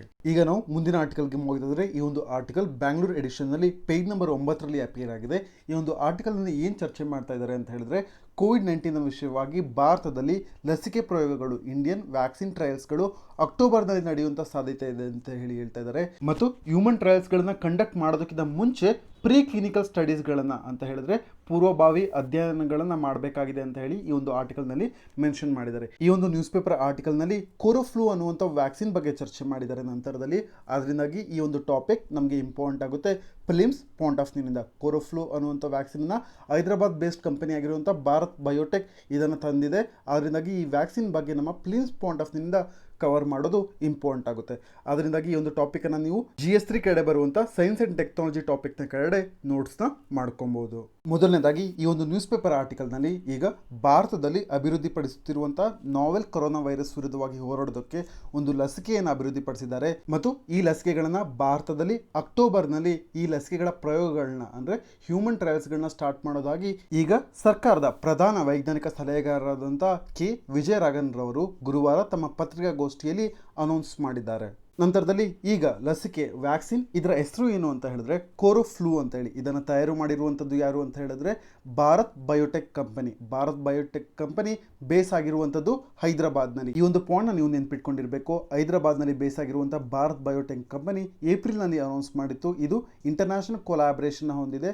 ಯಾರ ಜೊತೆ ಅಂತ ಹೇಳಿದ್ರೆ ಯೂನಿವರ್ಸಿಟಿ ಆಫ್ ವಿಸ್ಕಾನ್ಸಿನ್ ಮ್ಯಾಡಿಸನ್ ಅನ್ನುವಂಥ ಒಂದು ಯೂನಿವರ್ಸಿಟಿಯ ವೈರಾಲಜಿಸ್ಟ್ಗಳ ಜೊತೆಗೆ ಮತ್ತು US ವ್ಯಾಕ್ಸಿನ್ ಕಂಪನಿ ಫ್ಲೂಜೆನ್ ಇವುಗಳ ಜೊತೆಗೆ ಇಂಟರ್ನ್ಯಾಷನಲ್ ಕೊಲಾಬ್ರೇಷನ್ ಹೊಂದಿ ಈಗ ಕೋರೋಫ್ಲೂ ಅನ್ನುವಂಥ ಒಂದು ವ್ಯಾಕ್ಸಿನನ್ನು ತಯಾರು ಮಾಡಿದೆ. ಇನ್ನೊಂದು ಇಂಪಾರ್ಟೆಂಟ್ ಪಾಯಿಂಟ್ ಏನು ಅಂತ ಹೇಳಿದ್ರೆ, ಈ ಕೋರೋಫ್ಲೂ ಅನ್ನುವಂಥ ವ್ಯಾಕ್ಸಿನ್ ನಾಸಲಿ ಅಡ್ಮಿನಿಸ್ಟರ್ಡ್ ಅಂತ ಹೇಳಿದ್ರೆ ಮೂಗಿನ ಮೂಲಕವಾಗಿ ತೆಗೆದುಕೊಳ್ಳಬಹುದಾದಂಥ ವ್ಯಾಕ್ಸಿನ್ ಆಗಿದೆ. ಇಷ್ಟು ಪಾಯಿಂಟ್ಗಳು ಈ ಒಂದು ನ್ಯೂಸ್ ಪೇಪರ್ ಆರ್ಟಿಕಲ್ನಲ್ಲಿ ಮೆನ್ಷನ್ ಆಗಿದೆ. ಇದು ನಮಗೆ ಫಿಲಿಮ್ಸ್ ಪಾಯಿಂಟ್ ಆಫ್ ವ್ಯೂನಿಂದ ಇಂಪಾರ್ಟೆಂಟ್ ಆಗುತ್ತೆ. ಕೋರೋಫ್ಲೂ ವ್ಯಾಕ್ಸಿನ್ನ ಬಗ್ಗೆ ನೀವು ತಿಳ್ಕೊಂಡಿರಬೇಕು. ಇದನ್ನು ಯಾರ್ಯಾರ ಕೊಲಾಬ್ರೇಷನ್ನಲ್ಲಿ ಈ ಒಂದು ಲಸಿಕೆಯನ್ನು ತಯಾರು ಮಾಡಲಾಗಿದೆ ಅನ್ನೋದನ್ನು ನೆನ್ಪಿಟ್ಕೊಂಡಿರಬೇಕು. ಭಾರತ್ ಬಯೋಟೆಕ್ ಕಂಪನಿ ಕೊಲಾಬ್ರೇಷನನ್ನು ಯಾರ ಜೊತೆ ಮಾಡ್ಕೊಂಡಿದೆ ಅಂತ ಹೇಳಿದ್ರೆ ಯೂನಿವರ್ಸಿಟಿ ಆಫ್ ವಿಸ್ಕಾನ್ಸಿನ್ ಮ್ಯಾಡಿಸನ್ ಅಂತ ಹೇಳಿ ಈ ಒಂದು ಯೂನಿವರ್ಸಿಟಿಯ ವೈರಾಲಜಿಸ್ಟ್ಗಳ ಜೊತೆಗೆ ಮತ್ತು US ವ್ಯಾಕ್ಸಿನ್ ಕಂಪನಿ ಫ್ಲೂಜಿನ್ನ ಜೊತೆಗೆ ಸೇರಿ ಈ ಒಂದು ವ್ಯಾಕ್ಸಿನ್ ಕೋರೋಫ್ಲೂ ಅನ್ನುವಂಥ ವ್ಯಾಕ್ಸಿನನ್ನು ಎಸ್ಟಾಬ್ಲಿಷ್ ಅಥವಾ ತಯಾರು ಮಾಡಿದೆ ಅಂತಲೇ ಹೇಳ್ಬೋದು. ಇಷ್ಟು ಪಾಯಿಂಟ್ಗಳನ್ನ ನೀವು ಒಂದು ಕಡೆ ನೋಟ್ಸ್ ಮಾಡಿ ಇಟ್ಕೊಂಡಿರಿ. ಇದು ನಿಮಗೆ ಫಿಲಿಮ್ಸ್ ಪಾಯಿಂಟ್ ಆಫ್ ವ್ಯೂನಿಂದ ಹೆಲ್ಪ್ ಆಗುತ್ತೆ. ಈಗ ನಾವು ಮುಂದಿನ ಆರ್ಟಿಕಲ್ಗೆ ಹೋಗಿದ್ದೆ ಆದರೆ ಬೆಂಗಳೂರು ಎಡಿಷನ್ನಲ್ಲಿ ಪೇಜ್ ನಂಬರ್ 13ರಲ್ಲಿ ಈ ಒಂದು ಆರ್ಟಿಕಲ್ ಅಪಿಯರ್ ಆಗಿದೆ. ಈ ಒಂದು ಆರ್ಟಿಕಲ್ನಲ್ಲಿ ಏನು ಡಿಸ್ಕಸ್ ಮಾಡ್ತಾ ಇದ್ದಾರೆ ಅಂತ ಹೇಳಿದ್ರೆ, ಈಗ ಭಾರತದಲ್ಲಿ ಫಾರಿನ್ ಡೈರೆಕ್ಟ್ ಇನ್ವೆಸ್ಟ್ಮೆಂಟ್ ವಿಚಾರವಾಗಿ ಬಂದಿದೆ. ಆದರೆ ಇದರಲ್ಲಿ 13% ಗ್ರೋತನ್ನು ಕಂಡಿದೆ. ಕಳೆದ ವರ್ಷ ಇದು $44.36 ಬಿಲಿಯನ್ ಇತ್ತು. ಆದರೆ ಈ ವರ್ಷದ ಫಾರಿನ್ ಡೈರೆಕ್ಟ್ ಇನ್ವೆಸ್ಟ್ಮೆಂಟನ್ನು ನೋಡಿದರೆ $49.97 ಬಿಲಿಯನ್ ಬಂದಿದೆ. ಆದ ಕಾರಣದಿಂದಾಗಿ 13% ಗ್ರೋತನ್ನು ಕಂಡಿದೆ ಅಂತ ಹೇಳಿ ಈ ಒಂದು ವಿಚಾರವಾಗಿ ಈ ಒಂದು ನ್ಯೂಸ್ ಪೇಪರ್ ಆರ್ಟಿಕಲ್ನಲ್ಲಿ ಚರ್ಚೆ ಮಾಡ್ತಾ ಇದ್ದಾರೆ. ಈ ಒಂದು ಆರ್ಟಿಕಲ್ನ ನೀವು ಸಿಲೆಬಸ್ GS3 ಕಡೆ ಬರುವಂಥ ಇಂಡಿಯನ್ ಎಕಾನಮಿ ಅನ್ನುವಂಥ ಒಂದು ಟಾಪಿಕ್ನ ಕೆಳಗಡೆ ನೋಟ್ಸ್ನ ಮಾಡ್ಕೊಬಹುದು. ಇಲ್ಲಿ ಯಾವ ಇಶ್ಯೂ ಮತ್ತು ಡೈಮೆನ್ಷನ್ ಕವರ್ ಮಾಡಬೇಕು ಅಂತ ಹೇಳಿದ್ರೆ ಫಾರಿನ್ ಡೈರೆಕ್ಟ್ ಇನ್ವೆಸ್ಟ್ಮೆಂಟ್ ಈ ಒಂದು ಟಾಪಿಕನ್ನು ಫಿಲಿಮ್ಸ್ ಪಾಯಿಂಟ್ ಆಫ್ ವ್ಯೂನಿಂದ ಮತ್ತು ಮೇನ್ಸ್ ಪಾಯಿಂಟ್ ಆಫ್ ವ್ಯೂನಿಂದ ಕವರ್ ಮಾಡಬೇಕು. ಈಗ ಮೊದಲನೇದಾಗಿ ನ್ಯೂಸ್ ಪೇಪರ್ ಆರ್ಟಿಕಲ್ನ ಚರ್ಚೆ ಮಾಡೋದಕ್ಕಿಂತ ಮುಂಚಿತವಾಗಿ ಫಾರಿನ್ ಡೈರೆಕ್ಟ್ ಇನ್ವೆಸ್ಟ್ಮೆಂಟ್ ಅಂದರೆ ಏನು ಅಂತ ಹೇಳಿ ತಿಳ್ಕೊಳ್ಳೋಣ. ಮೊದಲನೇದಾಗಿ ಫಾರಿನ್ ಡೈರೆಕ್ಟ್ ಇನ್ವೆಸ್ಟ್ಮೆಂಟ್ಗೂ ಫಾರಿನ್ ಪೋರ್ಟ್ಫೋಲಿಯೋ ಇನ್ವೆಸ್ಟ್ಮೆಂಟ್ಗೂ ಇರುವಂಥ ಡಿಫ್ರೆನ್ಸನ್ನು ತಿಳ್ಕೊಳ್ಳೋಣ. ಆಗ ನಮಗೆ FDI ಅಂದರೆ ಏನು ಅಂತ ಹೇಳಿ ಚೆನ್ನಾಗಿ ಅರ್ಥ ಆಗುತ್ತೆ. FDI ಅಂತ ಹೇಳಿದ್ರೆ ಈ ಒಂದು ಹೆಸರಿನಲ್ಲೇ ಇರುವಂತೆ ಇದೊಂದು ಡೈರೆಕ್ಟ್ ಇನ್ವೆಸ್ಟ್ಮೆಂಟ್ ಆಗಿದೆ ಅಂತ ಹೇಳಿದ್ರೆ ನಮ್ಮ ದೇಶಕ್ಕೆ ನೇರ ಹೂಡಿಕೆ ಆಗಿದೆ. ವಿದೇಶಿ ಕಂಪನಿಗಳು ನಮ್ಮ ದೇಶದಲ್ಲಿ ಬ್ರಾಂಚ್ಗಳನ್ನು ಓಪನ್ ಮಾಡೋದ್ರ ಮುಖಾಂತರವಾಗಿ ಅಥವಾ ಜಾಯಿಂಟ್ ವೆಂಚರ್ಗಳಿಗೆ ಎಂಟರ್ ಆಗುವಂಥ ಅಂದರೆ ಜಂಟಿ ಉದ್ಯಮಕ್ಕೆ ಪ್ರವೇಶಿಸುವ ಮೂಲಕವಾಗಿ ನಮ್ಮ ದೇಶದಲ್ಲಿ ಇನ್ವೆಸ್ಟ್ಮೆಂಟ್ನ ಮಾಡ್ತಾರೆ, ನೇರ ಹೂಡಿಕೆ ಮಾಡ್ತಾರೆ. ಇದನ್ನು ಫಾರಿನ್ ಡೈರೆಕ್ಟ್ ಇನ್ವೆಸ್ಟ್ಮೆಂಟ್ ಅಂತ ಹೇಳಿ ಕರಿತೀವಿ. ನಂತರದಲ್ಲಿ ಫಾರಿನ್ ಪೋರ್ಟ್ಫೋಲಿಯೋ ಇನ್ವೆಸ್ಟ್ಮೆಂಟ್ ಅಂತ ಹೇಳಿದ್ರೆ ಇದೊಂದು ಇನ್ವೆಸ್ಟ್ಮೆಂಟ್ ಆಗಿದೆ, ಆದರೆ ಇವರು ಕೇವಲ ಫೈನಾನ್ಷಿಯಲ್ ಅಸೆಟ್ಸ್ಗಳ ಮೇಲೆ ಇನ್ವೆಸ್ಟ್ಮೆಂಟ್ ಮಾಡ್ತಾರೆ. ಸ್ಟಾಕ್ಸ್ ಆಗಿರ್ಬೋದು, ಶೇರ್ಸ್ ಆಗಿರ್ಬೋದು, ಬಾಂಡ್ಸ್ ಆಗಿರ್ಬೋದು. ಇದು ಫಾರಿನ್ ಪೋರ್ಟ್ಫೋಲಿಯೋ ಇನ್ವೆಸ್ಟ್ಮೆಂಟ್. ಆದರೆ ಫಾರಿನ್ ಡೈರೆಕ್ಟ್ ಇನ್ವೆಸ್ಟ್ಮೆಂಟ್ ಅಂದರೆ ಏನು? ನಮ್ಮ ದೇಶದಲ್ಲಿ ಫಾರಿನ್ ವಿದೇಶಿ ಕಂಪನಿಗಳು ಅವರ ಬ್ರಾಂಚನ್ನು ಓಪನ್ ಮಾಡಿದ್ರೆ ಅಥವಾ ಯಾವುದಾದ್ರೂ ಒಂದು ಜಾಯಿಂಟ್ ವೆಂಚರ್ಗೆ ಅಂದರೆ ಜಂಟಿ ಉದ್ಯಮಕ್ಕೆ ಪ್ರವೇಶ ಮಾಡಿದ್ರೆ ಆ ಒಂದು ಇನ್ವೆಸ್ಟ್ಮೆಂಟನ್ನು ಫಾರಿನ್ ಡೈರೆಕ್ಟ್ ಇನ್ವೆಸ್ಟ್ಮೆಂಟ್, ದೇಶಕ್ಕೆ ನೇರ ಹೂಡಿಕೆ ಅಂತ ಹೇಳಿ ಹೇಳ್ತೀವಿ. ನಂತರದಲ್ಲಿ ಫಾರಿನ್ ಡೈರೆಕ್ಟ್ ಇನ್ವೆಸ್ಟ್ಮೆಂಟಲ್ಲಿ ಓನರ್ಶಿಪ್ ಮತ್ತು ಮ್ಯಾನೇಜ್ಮೆಂಟ್ ರೈಟ್ಸ್ಗಳು ಸಿಗ್ತವೆ. ಆದರೆ ಫಾರಿನ್ ಪೋರ್ಟ್ಫೋಲಿಯೋ ಇನ್ವೆಸ್ಟ್ಮೆಂಟ್ನಲ್ಲಿ ಅವರು ಕೇವಲ ಸ್ಟಾಕ್ಸ್, ಶೇರ್ಸ್, ಬಾಂಡ್ಸ್ ಮೇಲೆ ಇನ್ವೆಸ್ಟ್ಮೆಂಟ್ ಮಾಡೋದ್ರಿಂದ ಅವರುಗಳಿಗೆ ಕೇವಲ ಓನರ್ಶಿಪ್ ರೈಟ್ ಸಿಗುತ್ತೆ, ಆದರೆ ಮ್ಯಾನೇಜ್ಮೆಂಟ್ಶಿಪ್ ರೈಟ್ಸ್ ಸಿಗೋದಿಲ್ಲ. ಇದನ್ನ ನೀವು ಚೆನ್ನಾಗಿ ನೆನ್ಪಿಟ್ಕೊಂಡಿರಬೇಕು. ಈಗ ಎಕ್ಸಾಂಪಲ್ ಮೂಲಕ ನೋಡೋದಾದರೆ, ಈಗ ಚೈನಾ ನಮ್ಮ ದೇಶಕ್ಕೆ ಬಂದು MI ಕಂಪನಿ ಮೊಬೈಲ್ ಸೆಂಟರ್ನ ಒಂದು ಓಪನ್ ಮಾಡಿದೆ ಅಂತ ಹೇಳಿ ಅನ್ಕೋಣ. ಅವರ ಬ್ರಾಂಚ್ ನಮ್ಮ ದೇಶದಲ್ಲಿ ಓಪನ್ ಮಾಡಿದ್ದಾರೆ ಅಂತ ಹೇಳಿ ಅನ್ಕೋಣ. ಆಗ ಅವರಿಗೆ ಓನರ್ಶಿಪ್ ರೈಟ್ಸು ಸಿಗುತ್ತೆ, ಮ್ಯಾನೇಜ್ಮೆಂಟ್ಶಿಪ್ ರೈಟ್ಸು ಸಿಗುತ್ತೆ. ಯಾಕೆ ಅಂತ ಹೇಳಿದ್ರೆ ಇದು ಫಾರಿನ್ ಡೈರೆಕ್ಟ್ ಇನ್ವೆಸ್ಟ್ಮೆಂಟ್ ಆಗುತ್ತೆ. ಅವರು ನಮ್ಮ ದೇಶಕ್ಕೆ ಬಂದು ಹೊಸ ಬ್ರಾಂಚನ್ನು ಓಪನ್ ಮಾಡ್ತಾ ಇದ್ದಾರೆ. ಆದರೆ ಚೈನಾದ ಮತ್ತೊಂದು ಕಂಪನಿ ಅಥವಾ ಅದೇ MI ಕಂಪನಿ ನಮ್ಮ ದೇಶದ ಬಾಂಡ್ಸ್ಗಳ ಮೇಲಾಗಿರ್ಬೋದು, ಶೇರ್ಸ್ಗಳ ಮೇಲಾಗಿರ್ಬೋದು ಅಥವಾ ಸ್ಟಾಕ್ಸ್ಗಳ ಮೇಲೆ ಇನ್ವೆಸ್ಟ್ಮೆಂಟ್ ಮಾಡಿದ್ರೆ ಅದನ್ನು ಫಾರಿನ್ ಪೋರ್ಟ್ಫೋಲಿಯೋ ಇನ್ವೆಸ್ಟ್ಮೆಂಟ್ ಅಂತ ಹೇಳಿ ಕರಿತೀವಿ. ಆದರೆ ಈ ಸಂದರ್ಭದಲ್ಲಿ ಅವರುಗಳಿಗೆ ಕೇವಲ ಅವರು ಹಾಕಿರುವಂಥ ಸ್ಟಾಕ್, ಶೇರ್ಸ್, ಬಾಂಡ್ಸ್ಗಳ ಮೇಲಿರುವ ಹಣದ ಮೇಲೆ ಓನರ್ಶಿಪ್ ರೈಟ್ಸ್ ಸಿಗುತ್ತೆ ಹೊರತು ಅವರುಗಳಿಗೆ ಮ್ಯಾನೇಜ್ಮೆಂಟ್ಶಿಪ್ ರೈಟ್ಸ್ ಸಿಗೋದಿಲ್ಲ. ಈ ಪಾಯಿಂಟ್ಸ್ ನಿಮಗೆ ಕ್ಲಿಯರ್ ಆಗಿರಬೇಕು. ನಂತರದಲ್ಲಿ ಹೂಡಿಕೆ ಅವಧಿ ಅಂದರೆ ಇನ್ವೆಸ್ಟ್ಮೆಂಟ್ ಟರ್ಮ್ ಅನ್ನು ನೋಡಿದಂಥ ಸಂದರ್ಭದಲ್ಲಿ foreign direct investment usually long term investment ಆಗಿರುತ್ತೆ. ಯಾಕೆ ಅಂತ ಹೇಳಿದ್ರೆ ಅವರು ಒಂದು ಮಾರ್ಕೆಟ್ ಬೇಸನ್ನು ಅಥವಾ ಬಿಲ್ಡಿಂಗ್ ಅಥವಾ ಬ್ರಾಂಚ್ ಅಥವಾ ಪ್ಲಾಂಟ್ ಅಥವಾ ಮೆಷಿನರಿ ಇವುಗಳನ್ನ ನಮ್ಮ ದೇಶದಲ್ಲಿ ಎಸ್ಟಾಬ್ಲಿಷ್ ಅಥವಾ ಹೊಸ ಬ್ರಾಂಚ್ನಲ್ಲಿ ಓಪನ್ ಮಾಡ್ತಾ ಇದ್ದಾರೆ. ಇದೊಂದು ಲಾಂಗ್ ಟರ್ಮ್ ಇನ್ವೆಸ್ಟ್ಮೆಂಟ್ ಆಗಿರುತ್ತೆ. ಆದರೆ FPI ಅಂತ ಹೇಳಿದ್ರೆ ನಮ್ಮ ಸ್ಟಾಕ್, ಶೇರ್ಗಳ ಮೇಲೆ ಅವರು ಇನ್ವೆಸ್ಟ್ಮೆಂಟ್ ಮಾಡೋದ್ರಿಂದ ಇದೊಂದು ಶಾರ್ಟ್ ಟರ್ಮ್ ಇನ್ವೆಸ್ಟ್ಮೆಂಟ್ ಆಗಿದೆ. ನಂತರದಲ್ಲಿ ಅವರು ಬೇಕಾದ ಸಮಯದಲ್ಲಿ ಅದನ್ನು ವಿಡ್ರಾ ಮಾಡ್ಕೊಬೋದು ಅಥವಾ ಅವರು ಹೆಚ್ಚು ಲಾಭ ಪಡಿತಿರುವಂಥ ಸಂದರ್ಭದಲ್ಲಿ ಮತ್ತಷ್ಟು ಹೂಡಿಕೆ ಮಾಡ್ಬೋದು. ಇದು ಶಾರ್ಟ್ ಟರ್ಮ್. ಆದರೆ FDI ಅನ್ನುವಂಥದ್ದು ಲಾಂಗ್ ಟರ್ಮ್ ಇನ್ವೆಸ್ಟ್ಮೆಂಟ್ ಆಗಿದೆ. ನಂತರದಲ್ಲಿ ಈ ಒಂದು ಪಾಯಿಂಟಿಂದಲೇ ನಮಗೆ ಅರ್ಥ ಆಗುತ್ತೆ FDIನ ಈಸಿಯಾಗಿ ವಿಡ್ರಾ ಮಾಡ್ಕೊಳೋದಕ್ಕೆ ಆಗೋದಿಲ್ಲ. ಅವರು ಹೊಸ ಬ್ರಾಂಚಸ್ಗಳನ್ನ ನಮ್ಮ ದೇಶದಲ್ಲಿ ಓಪನ್ ಮಾಡಿರ್ತಾರೆ. ಆದರೆ ಫಾರಿನ್ ಪೋರ್ಟ್ಫೋಲಿಯೋ ಇನ್ವೆಸ್ಟ್ಮೆಂಟ್ಗಳನ್ನ ಅವರು ಈಸಿಯಾಗಿ ಅಂದರೆ ಫಾರಿನ್ ವಿದೇಶಿ ಹೂಡಿಕೆದಾರರು ಈಸಿಯಾಗಿ ವಿಡ್ರಾ ಮಾಡ್ಕೊಬೋದು. ಇದನ್ನು ಇಂಗ್ಲೀಷ್ನಲ್ಲಿ ಡಿಪಾರ್ಟಿಂಗ್ ಅಂತ ಹೇಳ್ತಾರೆ. ಅವರ ಹೂಡಿಕೆಗಳನ್ನ ಡಿಪಾರ್ಟಿಂಗ್ ಮಾಡ್ಕೊಳೋದಕ್ಕೆ FPI ಅವರಿಗೆ ಈಸಿ ಆಗುತ್ತೆ, ಆದರೆ ಫಾರಿನ್ ಡೈರೆಕ್ಟ್ ಇನ್ವೆಸ್ಟ್ಮೆಂಟ್ ಅವರಿಗೆ ಈಸಿ ಆಗೋದಿಲ್ಲ. ಯಾರ್ಯಾರು UPSCನ ಕನ್ನಡದಲ್ಲಿ ಬರಿತಾ ಇದ್ದಾರೆ ಅವರುಗಳು ಈ ಇಂಗ್ಲೀಷ್ ಟರ್ಮ್ಸ್ಗಳನ್ನ ತಿಳ್ಕೊಂಡಿರಬೇಕಾಗುತ್ತೆ. ಯಾಕೆ ಅಂತ ಹೇಳಿದ್ರೆ UPSC ಪ್ರಶ್ನೆ ಪತ್ರಿಕೆ ಬರುವಂಥದ್ದು ಹಿಂದಿ ಮತ್ತು ಇಂಗ್ಲೀಷ್ ಭಾಷೆಯಲ್ಲಿ ಮಾತ್ರ. ಆದ ಕಾರಣದಿಂದಾಗಿ ನಿಮಗೆ ಹೆಚ್ಚಿನ ಇಂಗ್ಲೀಷ್ ಪದಗಳು ಯಾರ್ಯಾರು ಇಂಗ್ಲೀಷ್ನಲ್ಲಿ ಪ್ರಿಪೇರ್ ಆಗ್ತಾ ಇದ್ದಾರೆ ಅವ್ರಿಗಿಂತ ಜಾಸ್ತಿ ನೀವುಗಳೇ ಹೈಯೆಸ್ಟ್ ಇದಕ್ಕೆ ಕಾನ್ಸಂಟ್ರೇಷನ್ ಮಾಡಬೇಕು. ಡಿಪಾರ್ಟಿಂಗ್ ಅನ್ನುವಂಥ ವರ್ಡ್ ಆಗಿರ್ಬೋದು ಅಥವಾ ಪೋರ್ಟ್ಫೋಲಿಯೋ, ಈ ಥರದ ವರ್ಡ್ಗಳ ಅರ್ಥವನ್ನು ನೀವು ಚೆನ್ನಾಗಿ ತಿಳ್ಕೊಂಡಿರಬೇಕು ಮತ್ತು ಇಂಗ್ಲೀಷ್ನಲ್ಲಿ ನೋಡಿದಂಥ ಸಂದರ್ಭದಲ್ಲಿ ಬೇಗ ಎಕ್ಸಾಮ್ನಲ್ಲಿ ಕಣ್ಣಾಡಿಸಿ ಬೇಗ ಉತ್ತರವನ್ನು ರೀಚ್ ಆಗೋದಕ್ಕೆ ಪ್ರಯತ್ನ ಮಾಡಬೇಕು. ಅದರಿಂದಾಗಿ ನಿಮಗೆ ಇಂಗ್ಲೀಷ್ ಪದಗಳ ಆಲ್ಟರ್ನೇಟಿವ್ಸ್ ಕೂಡ ನಿಮಗೆ ತಿಳಿದಿರಬೇಕು. ಓಕೆ, ನಂತರದಲ್ಲಿ ನಾನು ಇಷ್ಟೊತ್ತು ದೀರ್ಘಾವಧಿ ಹೂಡಿಕೆ ಬಗ್ಗೆ ಮಾತನಾಡಿದೆ. ಅದು FDI ದೀರ್ಘಾವಧಿ ಹೂಡಿಕೆಯನ್ನು ಹೊಂದಿರುತ್ತೆ. ನಂತರದಲ್ಲಿ FDIಯನ್ನು ಪರ್ಮನೆಂಟ್ ಇನ್ವೆಸ್ಟ್ಮೆಂಟ್ ಅಂತ ಹೇಳಿ ಕೂಡ ಕರಿತೇವೆ, ಶಾಶ್ವತ ಹೂಡಿಕೆ ಅಂತ ಹೇಳಿ ಕರಿತೇವೆ. ಯಾಕೆ ಅಂತ ಹೇಳಿದ್ರೆ ಅದು ಲಾಂಗ್ ಟರ್ಮ್ ಆಗಿದೆ, ಪರ್ಮನೆಂಟ್ ಆಗಿ ಕೂಡ ಇನ್ವೆಸ್ಟ್ಮೆಂಟ್ ಮಾಡ್ಬೋದು. ಆದರೆ FPIಗೆ ಕಂಪೇರ್ ಮಾಡಿದಂಥ ಸಂದರ್ಭದಲ್ಲಿ ಇದು FDI ಅಷ್ಟು ಶಾಶ್ವತ ಅಂದರೆ ಪರ್ಮನೆಂಟ್ ನೇಚರನ್ನು ಹೊಂದಿರಲ್ಲ ಅನ್ನೋದನ್ನು ನಾವಿಲ್ಲಿ ನೆನ್ಪಿಟ್ಕೊಂಡಿರಬೇಕು. ನಂತರದಲ್ಲಿ ನಾವು ಇಷ್ಟೊತ್ತು ಮಾತಾಡಿದ್ದು ಕೇವಲ ಫಾರಿನ್ ಡೈರೆಕ್ಟ್ ಇನ್ವೆಸ್ಟ್ಮೆಂಟ್ ಮತ್ತು ಫಾರಿನ್ ಪೋರ್ಟ್ಫೋಲಿಯೋ ಇನ್ವೆಸ್ಟ್ಮೆಂಟ್. ನಂತರದಲ್ಲಿ FII ಅಂತ ಹೇಳಿ ಒಂದು ಕಾನ್ಸೆಪ್ಟ್ ಬರುತ್ತೆ, ಅದು foreign institutional investment. Foreign institutional investment ಅಂತ ಹೇಳಿದ್ರೆ ಇದೊಂದು ಇನ್ವೆಸ್ಟರ್ ಗ್ರೂಪ್ ಇರುತ್ತೆ. ಇವ್ರುಗಳು ಫಾರಿನ್ ಪೋರ್ಟ್ಫೋಲಿಯೋ ಇನ್ವೆಸ್ಟ್ಮೆಂಟನ್ನು ನಮ್ಮ ದೇಶಕ್ಕೆ ತರ್ತಾರೆ. ಈ ಒಂದು ಇನ್ವೆಸ್ಟರ್ ಗ್ರೂಪಿನ ಇನ್ವೆಸ್ಟರ್ ಇರ್ತಾರಲ್ಲ ಅವರನ್ನೇ ಫಾರಿನ್ ಇನ್ಸ್ಟಿಟ್ಯೂಷನಲ್ ಇನ್ವೆಸ್ಟ್ಮೆಂಟ್ ಅಂತ ಹೇಳಿ ಕರಿತೀವಿ. ನಿಮಗೆ ಚೆನ್ನಾಗಿ ಅರ್ಥ ಆಗಬೇಕು. FPIಗೆ ಯಾರ್ಯಾರು ಇನ್ವೆಸ್ಟ್ಮೆಂಟ್ ಮಾಡ್ತಾರಲ್ಲ ಅವ್ರದ್ದೊಂದು ಗ್ರೂಪ್ ಇರುತ್ತೆ. ಆ ಒಂದು ಗ್ರೂಪ್ ಮೇಲೆ ಇನ್ವೆಸ್ಟ್ಮೆಂಟ್ ಮಾಡಿ ಅವ್ರನ್ನ ನಮ್ಮ ಭಾರತ ದೇಶಕ್ಕೆ ಕರ್ಕೊಂಬರ್ತಾರಲ್ಲ ಅವರನ್ನು ಫಾರಿನ್ ಇನ್ಸ್ಟಿಟ್ಯೂಷನಲ್ ಇನ್ವೆಸ್ಟ್ಮೆಂಟ್ ಅಂತ ಹೇಳಿ ಕರಿತೀವಿ. ಈಗ ಒಂದು ಎಕ್ಸಾಂಪಲ್ ಮೂಲಕ ಹೇಳೋದಾದರೆ ಚೈನಾ ನಮ್ಮ ಭಾರತ ದೇಶಕ್ಕೆ ಪೋರ್ಟ್ಫೋಲಿಯೋ ಇನ್ವೆಸ್ಟ್ಮೆಂಟ್ನ ತರ್ತಾ ಇದೆ ಅಂತ ಹೇಳಿ ಅನ್ಕೋಣ. ಆ ದೇಶದ ಎಲ್ಲ ಮೊಬೈಲ್ ಕಂಪನಿಗಳು ಒಂದಾಗಿ ನಮ್ಮ ದೇಶಕ್ಕೆ ಫಾರಿನ್ ಪೋರ್ಟ್ಫೋಲಿಯೋ ಇನ್ವೆಸ್ಟ್ಮೆಂಟ್ನ ತರ್ತಾ ಇದ್ದಾರೆ.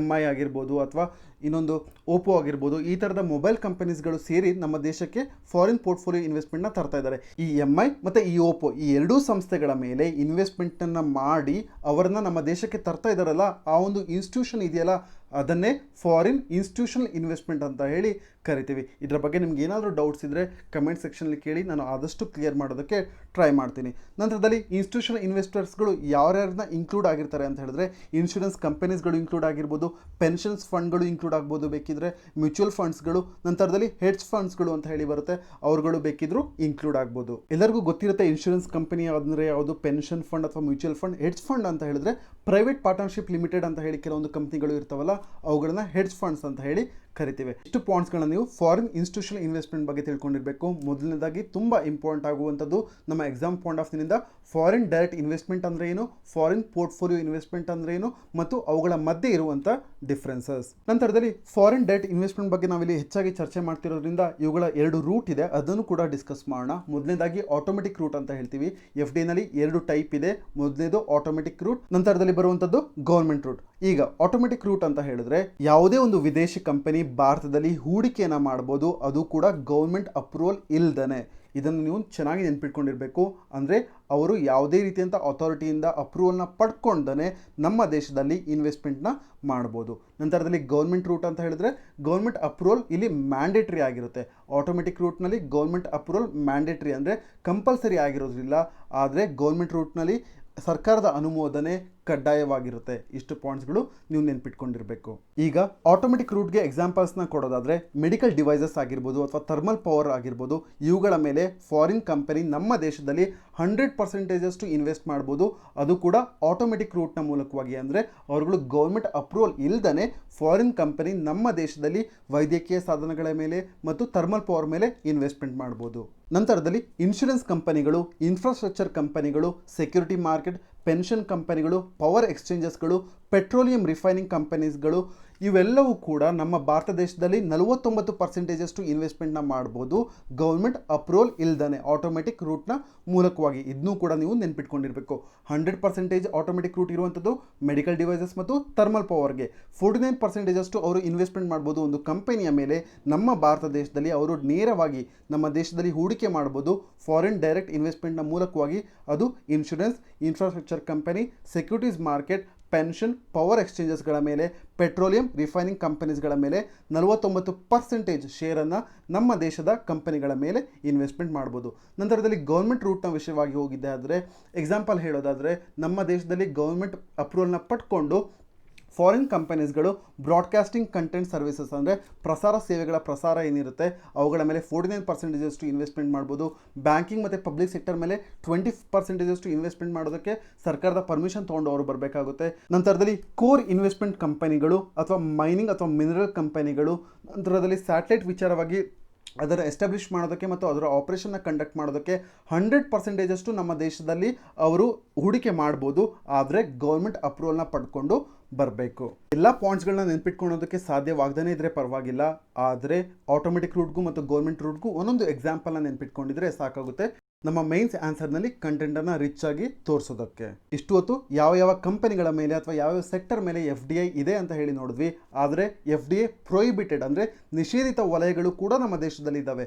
ಅಂದರೆ ಕೆಲವೊಂದು ಕಂಪನಿಗಳ ಮೇಲೆ, ನಮ್ಮ ದೇಶದಲ್ಲಿ ಇರುವಂಥ ಕಂಪನಿಗಳ ಮೇಲೆ ವಿದೇಶಿ ಕಂಪನಿಗಳು ಹೂಡಿಕೆ ಮಾಡೋದಕ್ಕೆ ಅವರುಗಳಿಗೆ ಪರ್ಮಿಷನ್ ಇಲ್ಲ. ಇದಕ್ಕೆ ಉದಾಹರಣೆ ನೋಡೋದಾದರೆ ಅಗ್ರಿಕಲ್ಚರ್ ವಿಷಯದಲ್ಲಿ ಆಗಿರ್ಬೋದು, ಆಟೋಮಿಕ್ ಎನರ್ಜಿ ಜನರೇಷನ್, ಅದಾದಮೇಲೆ ನಿಧಿ ಕಂಪನೀಸ್ ಅಂತ ಏನಿದ್ದಾವೆ, ಅದಾದಮೇಲೆ ಲಾಟ್ರೀಸ್, ಗ್ಯಾಮ್ಲಿಂಗ್ ಕಂಪನೀಸ್ಗಳು, ಅದಾದಮೇಲೆ ಚಿಟ್ ಫಂಡ್ಸ್ ಮೇಲೆ, ಟೊಬ್ಯಾಕೊ ಇಂಡಸ್ಟ್ರಿ ಅಂದರೆ ತಂಬಾಕು ಉದ್ಯಮದ ಮೇಲೆ ಫಾರಿನ್ ಡೈರೆಕ್ಟ್ ಇನ್ವೆಸ್ಟ್ಮೆಂಟನ್ನು ಕಂಪ್ಲೀಟ್ ಆಗಿ ಬ್ಯಾನ್ ಮಾಡಲಾಗಿದೆ, ಅಂದರೆ ಪ್ರೊಹಿಬಿಟ್ ಮಾಡಲಾಗಿದೆ, ನಿಷೇಧ ಮಾಡಲಾಗಿದೆ. ಇದನ್ನ ನೀವು ನೆನ್ಪಿಟ್ಕೊಂಡಿರಬೇಕು. ನಂತರದಲ್ಲಿ ಇತ್ತೀಚೆಗೆ ನಮ್ಮ ಭಾರತ ದೇಶದಲ್ಲಿ FDI ವಿಚಾರವಾಗಿ ಫಾರಿನ್ ಡೈರೆಕ್ಟ್ ಇನ್ವೆಸ್ಟ್ಮೆಂಟ್ ನಮ್ಮ ಭಾರತ ದೇಶದಲ್ಲಿ ನೇರ ಹೂಡಿಕೆ ಮಾಡೋದ್ರ ವಿಚಾರವಾಗಿ ತಂದಂಥ ಬದಲಾವಣೆಗಳು, ಚೇಂಜಸ್ಗಳು ಯಾವುದಿದು ಅನ್ನೋದನ್ನು ನೋಡೋದಾದರೆ ಇತ್ತೀಚೆಗೆ ಮೇ 2020ನಲ್ಲಿ ಈ ತಿಂಗಳಿನಲ್ಲಿ ತಂದಂಥ ರೀಸೆಂಟ್ ಚೇಂಜ್ ಯಾವುದು ನಾವು ನೋಡಿದ್ವಿ, ಆತ್ಮನಿರ್ಭರ್ ಭಾರತ್ ಅಭಿಯಾನ್. ಇದರ ಕೆಳಗಡೆ ಡಿಫೆನ್ಸ್ ಮ್ಯಾನುಫ್ಯಾಕ್ಚರಿಂಗ್ನ ಮೇಲೆ ಆಟೋಮೆಟಿಕ್ ರೂಟನ್ನು ಮುಂಚೆ 49% ಇತ್ತು, ಅದನ್ನು ಈಗ 74%ಗೆ ಇನ್ಕ್ರೀಸ್ ಮಾಡಿದ್ದೀವಿ. ಇಲ್ಲಿ ಆಟೋಮೆಟಿಕ್ ರೂಟ್ ಅಂತ ಹೇಳಿದ್ರೆ ಗೌರ್ಮೆಂಟ್ ಅಪ್ರೂವಲ್ ಬೇಕಾಗಿಲ್ಲ. ನಂತರದಲ್ಲಿ ಈ ಒಂದು ಪರ್ಸೆಂಟೇಜ್ ಮುಂಚೆ 49% ಇತ್ತು, ಇದನ್ನು ನಾವೀಗ 74%ಗೆ FDIನ ಇನ್ಕ್ರೀಸ್ ಮಾಡಿದ್ವಿ. ನಂತರದಲ್ಲಿ ಕಳೆದ ತಿಂಗಳಿನಲ್ಲಿ ಅಂದರೆ ಏಪ್ರಿಲ್ 2020ರಲ್ಲಿ ಒಂದು ಇಂಪಾರ್ಟೆಂಟ್ ಅಮೆಂಡ್ಮೆಂಟನ್ನು ಮಾಡಿದ್ವಿ FDI ಪಾಲಿಸಿಗೆ. ಅದು ಏನು ಅಂತ ಹೇಳಿದ್ರೆ, ಮುಂಚೆ ಫಾರಿನ್ ಕಂಪನೀಸ್ಗಳು ನಮ್ಮ ದೇಶದಲ್ಲಿ ಇರುವಂಥ ಕಂಪನೀಸ್ಗಳನ್ನ ಅಕ್ವಿಸಿಷನ್ ಅಂದರೆ ಅವುಗಳನ್ನ ನೇರವಾಗಿ ಸ್ವಾಧೀನ ಪಡಿಸ್ಕೊಳ್ತಾ ಇದ್ವು. ಇದಕ್ಕೆ ನಾವೀಗ ರಿಸ್ಟ್ರಿಕ್ಷನ್ ಅಂದರೆ ನಿರ್ಬಂಧನೆಯನ್ನು ಹೇರಿದ್ದೀವಿ. ಅಂದರೆ ಆಪರ್ಚುನಿಸ್ಟಿಕ್ ಟೇಕ್ ಓವರ್ ಅಂತ ಹೇಳ್ತೀವಿ. ಅಂದರೆ ಅವಕಾಶವನ್ನು ಹುಡುಕೊಂಡು ಅವಕಾಶವಾದಿ ಸ್ವಾಧೀನ ಏನು ಮಾಡ್ತಾರೆ ಫಾರಿನ್ ಕಂಪನೀಸ್ಗಳು ನಮ್ಮ ದೇಶದಲ್ಲಿರುವಂಥ ಭಾರತೀಯ ಕಂಪನಿಗಳನ್ನು, ಇದರ ಮೇಲೆ ನಿರ್ಬಂಧನೆಯನ್ನು ಹೇರಲಾಯಿತು FDI ಪಾಲಿಸಿಗೆ ಒಂದು ಅಮೆಂಡ್ಮೆಂಟ್ನ ತರೋದ್ರ ಮುಖಾಂತರವಾಗಿ. ಇದು ಮೇಜರ್ ಚೇಂಜ್ ಏಪ್ರಿಲಲ್ಲಿ ಆದಂಥದ್ದು. ನಂತರದಲ್ಲಿ ಮಾರ್ಚ್ 2020ರಲ್ಲಿ NRIಗಳಿಗೆ ಪರ್ಮಿಷನ್ನ ಕೊಡಲಾಯಿತು ಏರ್ ಇಂಡಿಯಾದಲ್ಲಿ ನೀವು 100% ಸ್ಟೇಕನ್ನು ಅಕ್ವೈರ್ ಮಾಡ್ಕೊಬೋದು ಅಂತ ಹೇಳಿ. ಈ ಒಂದು ಪಾಯಿಂಟ್ ನೀವು ನೆನ್ಪಿಟ್ಕೊಂಡಿರಬೇಕು. ಮಾರ್ಚ್ 2020ರಲ್ಲಿ FDI ವಿಚಾರವಾಗಿ ತನ್ನಂಥ ಇಂಪಾರ್ಟೆಂಟ್ ಚೇಂಜ್ ಏನು ಅಂತ ಹೇಳಿದ್ರೆ, NRIಸ್ಗಳು ನಾನ್ ರೆಸಿಡೆಂಟಲ್ ಇಂಡಿಯನ್ಸ್ಗಳು ಏನಿದ್ದಾರೆ ಇವ್ರುಗಳು ಏರ್ ಇಂಡಿಯಾದಲ್ಲಿ 100% ಸ್ಟೇಕನ್ನು ಪಡ್ಕೊಬೋದಾಗಿದೆ ಈಗ. ನಂತರದಲ್ಲಿ ಡಿಸೆಂಬರ್ 2019ರಲ್ಲಿ 26% ಡಿಜಿಟಲ್ ಕ್ಷೇತ್ರಗಳಲ್ಲಿ 26% FDIಗೆ ಅನುಮತಿಯನ್ನು ಕೊಟ್ಟಿದೆ. ನಂತರದಲ್ಲಿ ಆಗಸ್ಟ್ 2019ರಲ್ಲಿ, ಇದು ಇಂಪಾರ್ಟೆಂಟ್ ಪಾಯಿಂಟ್ ಆಗುತ್ತೆ ಎಕ್ಸಾಮಿನೇಷನ್ ಪಾಯಿಂಟ್ ಆಫ್ ವ್ಯೂನಿಂದ, 100% FDIನ ಆಟೋಮೆಟಿಕ್ ರೂಟ್ನ ಮೂಲಕವಾಗಿ ಲೋಕಲ್ ಮೈನಿಂಗ್ನಲ್ಲಿ ಪರ್ಮಿಟ್ ಮಾಡಲಾಯಿತು. ಇದನ್ನ ನೀವು ನೆನ್ಪಿಟ್ಕೊಂಡಿರಬೇಕು. 100% ಕಲ್ಲಿದ್ದಲು ಗಣಿಗಾರಿಕೆಯಲ್ಲಿ ಸ್ವಯಂ ಚಾಲಿತ ಮಾರ್ಗ ಅಂತ ಹೇಳಿದ್ರೆ ಆಟೋಮೆಟಿಕ್ ರೂಟ್ನಲ್ಲಿ 100% FDIಗೆ ಪರ್ಮಿಷನ್ನ ಕೊಡಲಾಯಿತು. ಇಷ್ಟು ಪಾಯಿಂಟ್ಸ್ಗಳು ನೀವು ನೆನ್ಪಿಟ್ಕೊಂಡಿರಬೇಕು. ನಮ್ಮ ಭಾರತ ದೇಶದಲ್ಲಿ ರೀಸೆಂಟಾಗಿ ಫಾರಿನ್ ಡೈರೆಕ್ಟ್ ಇನ್ವೆಸ್ಟ್ಮೆಂಟ್, ಫಾರಿನ್ ಕಂಪನೀಸ್ಗಳು ಅಥವಾ ಫಾರಿನ್ ಇಂಡಿವಿಜುವಲ್ಸ್ಗಳು ನಮ್ಮ ದೇಶದಲ್ಲಿ ಹೂಡಿಕೆ ಮಾಡೋದ್ರ ವಿಚಾರವಾಗಿ, ನೇರವಾಗಿ ಹೂಡಿಕೆ ಮಾಡೋದ್ರ ವಿಚಾರವಾಗಿ ತಂದಂಥ ಬದಲಾವಣೆಗಳು. ಈಗ ನಾವು ನ್ಯೂಸ್ ಪೇಪರ್ ಆರ್ಟಿಕಲ್ನ ಡಿಸ್ಕಷನ್ಗೆ ಹೋದರೆ ಇದರ ಹೈಲೈಟ್ಸನ್ನು ನೋಡಿದೆ ಆದರೆ, ಈಗ ಭಾರತದಲ್ಲಿ ಫಾರಿನ್ ಡೈರೆಕ್ಟ್ ಇನ್ವೆಸ್ಟ್ಮೆಂಟ್ 13% ಕಳೆದ ವರ್ಷಕ್ಕಿಂತ ಈ ವರ್ಷದಲ್ಲಿ ಗ್ರೋತನ್ನು ಕಂಡಿದೆ ಅಂತ ಹೇಳಿ ಹೇಳ್ತಾ ಇದ್ದಾರೆ. ಕಳೆದ ವರ್ಷ ಫಾರಿನ್ ಡೈರೆಕ್ಟ್ ಇನ್ವೆಸ್ಟ್ಮೆಂಟ್ ಎಷ್ಟಿತ್ತು ಅಂತ ಹೇಳಿದ್ರೆ $44.36 ಬಿಲಿಯನ್ ಇತ್ತು. ಆದರೆ ಈ ವರ್ಷದಲ್ಲಿ ಅಂದರೆ ಫೈನಾನ್ಷಿಯಲ್ ಇಯರ್ 2020ರಲ್ಲಿ ಎಷ್ಟಿದೆ ಅಂತ ಹೇಳಿದ್ರೆ $49.97 ಬಿಲಿಯನ್, ಅಂದರೆ 13% ಫಾರಿನ್ ಡೈರೆಕ್ಟ್ ಇನ್ವೆಸ್ಟ್ಮೆಂಟ್ನಲ್ಲಿ ಗ್ರೋತ್ ಕಂಡಿದೆ ಅಂತ ಹೇಳಿ ಹೇಳ್ತಾ ಇದ್ದಾರೆ. ನಂತರದಲ್ಲಿ ಇಲ್ಲಿ ಮೆನ್ಷನ್ ಮಾಡ್ತಾರೆ ಯಾವ ಸೆಕ್ಟರ್ಗೆ highest FDI foreign direct investment ಬಂದಿದೆ ಅಂತ ಹೇಳಿ. ನೀವು ನೆನ್ಪಿಟ್ಕೊಂಡಿರಬೇಕು, ಸರ್ವಿಸಸ್ ಸೆಕ್ಟರ್ಗೆ ನಮ್ಮ ದೇಶದ ಹೈಯೆಸ್ಟ್ GDPನ ಕಾಂಟ್ರಿಬ್ಯೂಟ್ ಮಾಡೋದು ಕೂಡ ಸರ್ವಿಸ್ ಸೆಕ್ಟರೇ. ಈ ಒಂದು ಸರ್ವಿಸ್ ಸೆಕ್ಟರ್ಗೆ ಈಗ $7.85 ಬಿಲಿಯನ್ ಫಾರಿನ್ ಡೈರೆಕ್ಟ್ ಇನ್ವೆಸ್ಟ್ಮೆಂಟ್ ಬಂದಿದೆ. ನಂತರದಲ್ಲಿ ಕಂಪ್ಯೂಟರ್ ಸಾಫ್ಟ್ವೇರ್ ಆ್ಯಂಡ್ ಹಾರ್ಡ್ವೇರ್, ಈ ಒಂದು ಸೆಕ್ಟರ್ಗೆ $7.67 ಬಿಲಿಯನ್. ನಂತರದಲ್ಲಿ ಟೆಲಿಕಮ್ಯುನಿಕೇಷನ್ ಸೆಕ್ಟರ್ಗೆ ಥರ್ಡ್ ಪೊಸಿಷನ್ನಲ್ಲಿ ಟೆಲಿಕಮ್ಯುನಿಕೇಷನ್ ಸೆಕ್ಟರ್ಗೆ $4.44 ಬಿಲಿಯನ್. ನಂತರದಲ್ಲಿ ಟ್ರೇಡಿಂಗ್, ಆಟೋಮೊಬೈಲ್, ಕನ್ಸ್ಟ್ರಕ್ಷನ್, ಕೆಮಿಕಲ್ಸ್ ಈ ರೀತಿಯಾಗಿ ಹೋಗುತ್ತೆ. ಟಾಪ್ ಸೆಕ್ಟರ್ಸ್ ನೀವು ನೆನ್ಪಿಟ್ಕೊಂಡಿರಬೇಕು. ಟಾಪ್ 3 ಸರ್ವಿಸಸ್ ಸೆಕ್ಟರ್ ಮೊದಲನೇದಾಗಿ ಇದು ಹೈಯೆಸ್ಟ್ ಫಾರಿನ್ ಡೈರೆಕ್ಟ್ ಇನ್ವೆಸ್ಟ್ಮೆಂಟ್ನ ಪಡ್ಕೊಂಡಿದೆ. ನಂತರದಲ್ಲಿ ನಾನೀಗಾಗಲೇ ಎಕ್ಸ್ಪ್ಲೈನ್ ಮಾಡಿದ್ದೀನಿ ಫಾರಿನ್ ಡೈರೆಕ್ಟ್ ಇನ್ವೆಸ್ಟ್ಮೆಂಟ್ ಅಂದರೆ ಏನು. ಫಾರಿನ್ ಇಂಡಿವಿಜುವಲ್ಸ್ ಆಗಿರ್ಬೋದು ಅಥವಾ ಕಂಪನೀಸ್ಗಳಾಗಿರ್ಬೋದು ನಮ್ಮ ದೇಶಕ್ಕೆ ಬಂದು ನೇರವಾಗಿ ಕಂಪನಿಗಳ ಮೇಲೆ ಅಥವಾ ಅವರವರ ಬ್ರಾಂಚ್ಗಳು ಓಪನ್ ಮಾಡೋದ್ರ ಮೇಲೆ ಹೂಡಿಕೆ ಮಾಡೋದನ್ನು, ಪ್ಲಾಂಟ್ಗಳ ಮೇಲೆ, ಮೆಷಿನರೀಸ್ಗಳ ಮೇಲೆ, ಬಿಲ್ಡಿಂಗ್ಗಳ ಮೇಲೆ ಹೂಡಿಕೆ ಮಾಡೋದನ್ನು ಫಾರಿನ್ ಡೈರೆಕ್ಟ್ ಇನ್ವೆಸ್ಟ್ಮೆಂಟ್ ಅಂತ ಹೇಳಿ ಕರಿತೀವಿ. ಈಗ ಯಾವ ಕಂಟ್ರೀಸ್ಗಳಿಂದ ನಮ್ಮ ದೇಶಕ್ಕೆ ನೇರವಾಗಿ ಹೂಡಿಕೆ ಬಂದಿದೆ ಅಂತ ಹೇಳಿ ನೋಡೋದಾದರೆ, ಮೊದಲನೇ ಟಾಪ್ ಪೊಸಿಷನ್ನಲ್ಲಿ ಸಿಂಗಾಪುರ್ ಹೈಯೆಸ್ಟ್ ಇನ್ವೆಸ್ಟ್ ಮಾಡಿದೆ ನಮ್ಮ ದೇಶದ ಮೇಲೆ. $14.67 ಬಿಲಿಯನ್ ಭಾರತ ದೇಶದಲ್ಲಿ FDI ಮೂಲಕವಾಗಿ ಹೂಡಿದೆ. ನಂತರದಲ್ಲಿ ಮಾರಿಷಸ್, ನಂತರದಲ್ಲಿ ನೆದರ್ಲ್ಯಾಂಡ್ಸ್. ಮಾರಿಷಸ್ $8.24 ಬಿಲಿಯನ್, ನಂತರದಲ್ಲಿ ನೆದರ್ಲ್ಯಾಂಡ್ $6.5 ಬಿಲಿಯನ್ ಹೂಡಿಕೆ ಮಾಡಿದೆ. ನಂತರ ಫೋರ್ತ್ ಪೊಸಿಷನ್ನಲ್ಲಿ US ಇದೆ. US ನಮ್ಮ ದೇಶಕ್ಕೆ $4.22 ಬಿಲಿಯನ್ ಫಾರಿನ್ ಡೈರೆಕ್ಟ್ ಇನ್ವೆಸ್ಟ್ಮೆಂಟ್ನ ಮೂಲಕವಾಗಿ ತನ್ನ ಹಣವನ್ನು ಹೂಡಿಕೆ ಮಾಡಿದೆ. ನಾವಿಲ್ಲಿ ಗಮನಿಸಬೇಕು, ನಮ್ಮ ದೇಶದಲ್ಲಿ COVID-19 ಪರಿಸ್ಥಿತಿ ಇರುವಂಥ ಹಿನ್ನೆಲೆಯಲ್ಲಿ ನಮ್ಮ ಎಕನಾಮಿ ಯಾವ ರೀತಿ ಡಿಗ್ರೇಡೇಷನ್ನ ನೋಡ್ತಾ ಇದೆ ಅಂತ ಹೇಳಿ. ಈ ಸಂದರ್ಭದಲ್ಲಿ ಈ ಫಾರಿನ್ ಡೈರೆಕ್ಟ್ ಇನ್ವೆಸ್ಟ್ಮೆಂಟ್ಗಳು ನಮ್ಮ ದೇಶದಲ್ಲಿ ಎಕನಾಮಿನ ಬೂಸ್ಟ್ ಮಾಡೋದಕ್ಕೆ ಸಹಾಯ ಮಾಡುತ್ತೆ. ನಂತರದಲ್ಲಿ ಲಿಕ್ವಿಡಿಟಿಯನ್ನು ಕೂಡ, ಈಗ ಕಂಪನೀಸ್ಗಳಿಗೆ ಲಿಕ್ವಿಡಿಟಿ ಬಂತು ಅಂತ ಹೇಳಿದ್ರೆ ಜಾಬ್ಸ್ಗಳು ಹೆಚ್ಚಾಗುತ್ತೆ. ಜಾಬ್ಸ್ಗಳು ಹೆಚ್ಚಾದರೆ ಜನದ ಬಳಿ ಹಣ ಜಾಸ್ತಿ ಆಗುತ್ತೆ. ಹಣ ಜಾಸ್ತಿ ಆದರೆ ಅವರು ಕನ್ಸಂಪ್ಷನ್ ಎಕ್ಸ್ಪೆಂಡಿಚರ್ ಜಾಸ್ತಿ ಆಗುತ್ತೆ. ಕನ್ಸಂಪ್ಷನ್ ಎಕ್ಸ್ಪೆಂಡಿಚರ್ ಜಾಸ್ತಿ ಆಗಬೇಕು ಅಂತ ಹೇಳಿದ್ರೆ ಅವರು ಮಾರ್ಕೆಟ್ಗೆ ಹೋಗಬೇಕು, ಅವರು ಹಣವನ್ನು ಖರ್ಚು ಮಾಡಬೇಕು. ಆ ಸಂದರ್ಭದಲ್ಲಿ ಡಿಮಾಂಡ್ ಕ್ರಿಯೇಟ್ ಆಗುತ್ತೆ. ಡಿಮಾಂಡ್ ಕ್ರಿಯೇಟ್ ಆದರೆ ಅವರು MSME ಸೆಕ್ಟರ್ಗಳ ಮೇಲೆ ಪ್ರೆಷರ್ ಬೀಳುತ್ತೆ. ಆಗ ಅವರು ಪ್ರೊಡಕ್ಷನ್ನ ಜಾಸ್ತಿ ಮಾಡಬೇಕು. ಈ ರೀತಿ ಇದೊಂದು ಸೈಕಲ್ ಆಗಿದೆ. ಇದನ್ನ ನೀವು ಚೆನ್ನಾಗಿ ನೆನ್ಪಿಟ್ಕೊಂಡಿರಬೇಕು. ಒಂದು ಕಡೆ ಹಣ ಬರ್ತಾ ಇದೆ ಅಂತ ಹೇಳಿದ್ರೆ ನಮಗೆ, ನಮ್ಮ ದೇಶಕ್ಕೆ, ನಮ್ಮ ಎಕನಾಮಿಗೆ ಸಹಾಯ ಆಗುತ್ತೆ ಅನ್ನುವಂಥ ಒಂದು ಪಾಯಿಂಟ್ನ ಕೂಡ ನೀವು ನೆನ್ಪಿಟ್ಕೊಂಡಿರಬೇಕು. ಮತ್ತು ಮೇನ್ಸ್ ಆನ್ಸರ್ಸ್ಗಳಲ್ಲಿ ನೀವು ಇದನ್ನು, ಈ ಒಂದು ಪಾಯಿಂಟನ್ನು ನೀವು ವೇ ಫಾರ್ವರ್ಡ್ ಅಥವಾ ಸಜೆಸ್ಟಿವ್ ಮೆಷರ್ಸ್ಗಳಲ್ಲಿ ಬರೀಬೋದು. ಈಗ ನಾವು ಮುಂದಿನ ಆರ್ಟಿಕಲ್ಗೆ ಹೋಗಿದಾದ್ರೆ ಈ ಒಂದು ಆರ್ಟಿಕಲ್ ಬೆಂಗಳೂರು ಎಡಿಷನ್ನಲ್ಲಿ 12ನೇ ಪೇಜ್ನಲ್ಲಿ ಅಪಿಯರ್ ಆಗಿದೆ. ಈ ಒಂದು ಆರ್ಟಿಕಲ್ನಲ್ಲಿ ಏನು ಚರ್ಚೆ ಮಾಡ್ತಾ ಇದ್ದಾರೆ ಅಂತ ಹೇಳಿದ್ರೆ, ಈಗ ಚೈನಾ ಹಾಂಗ್ಕಾಂಗ್ನ ವಿಷಯವಾಗಿ ಒಂದು ಲಾನ ಪಾಸ್ ಮಾಡಿದೆ. ಈ ಒಂದು ಕಾನೂನಿನ ಹೆಸರು ಏನು ಅಂತ ಹೇಳಿದ್ರೆ legal and enforcement mechanism for national security ಅಂತ ಹೇಳಿ. ಅಂದರೆ ಈ ಒಂದು ಕಾನೂನನ್ನು ಹಾಂಗ್ಕಾಂಗ್ನ ಕಾಂಟೆಕ್ಸ್ನಲ್ಲಿ ಇಟ್ಕೊಂಡು ರಾಷ್ಟ್ರೀಯ ಭದ್ರತೆಗಾಗಿ ಕಾನೂನು ಮತ್ತು ಜಾರಿ ಕಾರ್ಯವಿಧಾನ ಅಂತ ಹೇಳಿ ಸುಧಾರಣೆಗಳನ್ನು ಹಾಂಗ್ಕಾಂಗ್ ವಿಷಯವಾಗಿ ಚೈನಾ ತರ್ತಾ ಇದೆ. ಈ ಒಂದು ಪಾಯಿಂಟ್ ನೀವು ನೆನ್ಪಿಟ್ಕೊಂಡಿರಿ, ನಾನು ಮುಂದೆ ಎಕ್ಸ್ಪ್ಲೇನ್ ಮಾಡ್ತೀನಿ. ಈ ಒಂದು ಟಾಪಿಕ್ನ ವಿಷಯವಾಗಿ ಈಗ ಚೈನಾ ಮತ್ತು ಹಾಂಗ್ಕಾಂಗ್ನ ಮಧ್ಯೆ ಇಶ್ಯೂ ರೈಸ್ ಆಗಿದೆ. ಈ ಒಂದು ಟಾಪಿಕನ್ನು ನೀವು GS2 ಕೆಳಗಡೆ ಬರುವಂಥ ಸಿಲೆಬಸ್ ಇಂಟರ್ನ್ಯಾಷನಲ್ ರಿಲೇಷನ್ಸ್ ಕೆಳಗೆ ನೋಟ್ನ ಮಾಡ್ಕೊಬೋದು. ನಂತರದಲ್ಲಿ ಈ ಒಂದು ಟಾಪಿಕ್ನ ಹಿನ್ನೆಲೆಯಲ್ಲಿ ಚೈನಾ ಮತ್ತು ಹಾಂಗ್ಕಾಂಗ್ ಇಶ್ಯೂನ ಅರ್ಥ ಮಾಡ್ಕೊಳ್ಳೋದು ಇಂಪಾರ್ಟೆಂಟ್ ಆಗುತ್ತೆ. ಮೊದಲನೇದಾಗಿ ಚೈನಾ ಮತ್ತು ಹಾಂಗ್ಕಾಂಗ್ ಇಶ್ಯೂನ ಅರ್ಥ ಮಾಡ್ಕೊಳ್ಳೋದಾದರೆ 1842ರಲ್ಲಿ ಮತ್ತು 1898ರಲ್ಲಿ ಚೈನಾ ಬ್ರಿಟಿಷರಿಗೆ ಹಾಂಗ್ಕಾಂಗನ್ನು ಸೋತಿರುತ್ತೆ. ಯಾವ ವಾರ್ಗಳು ಅಂತ ಹೇಳಿದ್ರೆ ಫಸ್ಟ್ ಆ್ಯಂಡ್ ಸೆಕೆಂಡ್ ಓಪಿಯಂ ವಾರ್ಸ್ಗಳಲ್ಲಿ. ಈ ಒಂದು ಪಾಯಿಂಟ್ ನೀವು ನೆನ್ಪಿಟ್ಕೊಂಡಿರಿ, ಇಂಟ್ರಡಕ್ಷನಿಂದ ಸ್ಟಾರ್ಟ್ ಮಾಡ್ಬೋದು. 1842ರಲ್ಲಿ ಫಸ್ಟ್ ಓಪಿಯಂ ವಾರ್ ಆಗಿರುತ್ತೆ, 1898ರಲ್ಲಿ ಸೆಕೆಂಡ್ ಓಪಿಯಂ ವಾರ್ ಆಗಿರುತ್ತೆ. ಈ ಸಂದರ್ಭದಲ್ಲಿ ಚೈನಾ ಬ್ರಿಟಿಷ್ ವಿರುದ್ಧವಾಗಿ ಸೋತಿರುತ್ತೆ. ಆಗ ಹಾಂಗ್ಕಾಂಗನ್ನು 99 ವರ್ಷದ ಲೀಸ್ಗೆ ಬ್ರಿಟಿಷ್ಗೆ ಒಪ್ಪಿಸುತ್ತೆ. ನಂತರದಲ್ಲಿ ಎಷ್ಟು ವರ್ಷದ ಲೀಸ್ ಅಗ್ರಿಮೆಂಟ್ ಅನ್ನೋದನ್ನು ನೋಡೋದಾದ್ರೆ ಇದು 99 ವರ್ಷದ ಲೀಸ್ ಅಗ್ರಿಮೆಂಟ್ ಆಗಿರುತ್ತೆ. ಇದು ಇತ್ತೀಚೆಗೆ 1998ರಲ್ಲಿ ಈ ಒಂದು ಲೀಸ್ ಅಗ್ರಿಮೆಂಟ್ ಎಂಡ್ ಆಗುತ್ತೆ. ಈ ಒಂದು ಪಾಯಿಂಟ್ನ ನೀವು ನೆನ್ಪಿಟ್ಕೊಂಡಿರಿ. ಆದ ನಂತರ ಸೈನೋ ಬ್ರಿಟಿಷ್ ಡಿಕ್ಲರೇಷನ್ ಅಂತ ಹೇಳಿ ಒಂದು ಸೈನ್ ಆಗಿರುತ್ತೆ, ಒಂದು ಅಗ್ರಿಮೆಂಟ್. ಸೈನೋ ಅಂತ ಹೇಳಿದ್ರೆ ಚೈನಾ ಅಂತ ಹೇಳಿ, ಸೈನೋ ಬ್ರಿಟಿಷ್ ಡಿಕ್ಲರೇಷನ್ ಒಂದು ಅಗ್ರಿಮೆಂಟ್. ಇದರ ಕೆಳಗಡೆ ಒನ್ ಕಂಟ್ರಿ ಟೂ ಸಿಸ್ಟಮ್ ಪ್ರಿನ್ಸಿಪಲ್ನ ಅಂತ ಹೇಳಿದ್ರೆ ಒಂದು ದೇಶ ಎರಡು ವ್ಯವಸ್ಥೆ ತತ್ವವನ್ನು ಜಾರಿಗೆ ತಂದಿರ್ತಾರೆ. ಇದಕ್ಕೆ ಚೈನಾ ಮತ್ತು ಬ್ರಿಟಿಷ್ ಇವರಿಬ್ಬರು ಕೂಡ ಒಪ್ಪಿಗೆ ಮಾಡಿ ಸೈನ್ ಮಾಡಿರ್ತಾರೆ. ಇಲ್ಲಿ ಅರ್ಥ ಮಾಡ್ಕೊಬೇಕು, ಒಂದು ದೇಶ ಎರಡು ವ್ಯವಸ್ಥೆ ಅಂತ ಹೇಳಿದ್ರೆ ಚೈನಾ ಒಂದು ದೇಶ, ಎರಡು ವ್ಯವಸ್ಥೆ ಅಂತ ಹೇಳಿದ್ರೆ ಒಂದು ಚೈನಾದ ವ್ಯವಸ್ಥೆ ಮತ್ತೊಂದು ಹಾಂಗ್ಕಾಂಗ್ನ ವ್ಯವಸ್ಥೆ. ಹಾಂಗ್ಕಾಂಗ್ನಲ್ಲಿ ಯಾವ ಯಾವ ವ್ಯವಸ್ಥೆ ಅಂತ ಹೇಳಿದ್ರೆ ಒಂದು ಆಡಳಿತಾತ್ಮಕ ವ್ಯವಸ್ಥೆ ಮತ್ತು ನಂತರದಲ್ಲಿ ಆರ್ಥಿಕ ವ್ಯವಸ್ಥೆ. ಇವೆರಡರ ವಿಷಯವಾಗಿ ಚೈನಾ ಹಾಂಗ್ಕಾಂಗ್ನ ಮೇಲೆ ಅಧಿಕಾರ ಹೊಂದಿರೋದಿಲ್ಲ. ಇದನ್ನ ನೀವು ನೆನ್ಪಿಟ್ಕೊಂಡಿರ್ಬೇಕು, ಸೈನೋ ಬ್ರಿಟಿಷ್ ಡಿಕ್ಲರೇಷನ್ ಅಂತ ಹೇಳಿ. ನಂತರದಲ್ಲಿ ಇದರ ಮುಖಾಂತರವಾಗಿ, ಈ ಒಂದು ಡಿಕ್ಲರೇಷನ್ನ ಮುಖಾಂತರವಾಗಿ ಹಾಂಗ್ಕಾಂಗ್ 2047ರವರೆಗೆ ಆಡಳಿತಾತ್ಮಕ ಮತ್ತು ಆರ್ಥಿಕ ನಿರಂತರತೆ ಅಂತ ಹೇಳಿದ್ರೆ ಎಕನಾಮಿಕ್ ಕಂಟಿನ್ಯೂಟಿಯನ್ನು ಎಂಜಾಯ್ ಮಾಡುತ್ತೆ. ಒನ್ ಕಂಟ್ರಿ ಟೂ ಸಿಸ್ಟಮ್ ಈ ಒಂದು ಪ್ರಿನ್ಸಿಪಲ್ನ ಕೆಳಗಡೆ ಹಾಂಗ್ಕಾಂಗ್ ಅಡ್ಮಿನಿಸ್ಟ್ರೇಟಿವ್ ಮತ್ತು ಎಕನಾಮಿಕ್ ಕಂಟಿನ್ಯೂಟಿ ಇವೆರಡನ್ನೂ ಕೂಡ ಎಂಜಾಯ್ ಮಾಡುತ್ತೆ 2047ರವರೆಗೆ. ಈಗ ಚೈನಾ ಹಾಂಗ್ಕಾಂಗ್ನ ವಿಷಯವಾಗಿ legal and enforcement mechanism for national security ಅಂತ ಹೇಳಿದ್ರೆ ರಾಷ್ಟ್ರೀಯ ಭದ್ರತೆಗೋಸ್ಕರ ಒಂದು ಹೊಸ ಕಾನೂನನ್ನು ಜಾರಿಗೊಳಿಸೋದಕ್ಕೆ ಮುಂದಾಗಿದೆ. ಆದರೆ ಈಗ ಹಾಂಗ್ಕಾಂಗ್ ಇದಕ್ಕೆ ಅಪೋಸಿಷನ್ನ ಕೊಟ್ಟಿದೆ. ಯಾಕೆ ಅಂತ ಹೇಳಿದ್ರೆ ಅಡ್ಮಿನಿಸ್ಟ್ರೇಟಿವ್ ವಿಚಾರವಾಗಿ ಮತ್ತು ಎಕನಾಮಿಕ್ ಕಂಟಿನ್ಯೂಟಿ ವಿಚಾರವಾಗಿ ಹೈಯೆಸ್ಟ್ ರೇಟ್ ಇರುವಂಥದ್ದು ಹಾಂಗ್ಕಾಂಗ್ಗೆ. ಇದರಲ್ಲಿ ಚೈನಾ ಮೂಗು ತೂರಿಸುವಂತಿಲ್ಲ. ಆದರೆ ಈಗ ಚೈನಾ ಹಾಂಗ್ಕಾಂಗ್ನ ಅಡ್ಮಿನಿಸ್ಟ್ರೇಟಿವ್ ಪಾಲಿಸೀಸ್ಗಳ ಮಧ್ಯದಲ್ಲಿ ಮೂಗು ತೋರಿಸೋದಕ್ಕೆ ಮುಂದಾಗ್ತಾ ಇದೆ.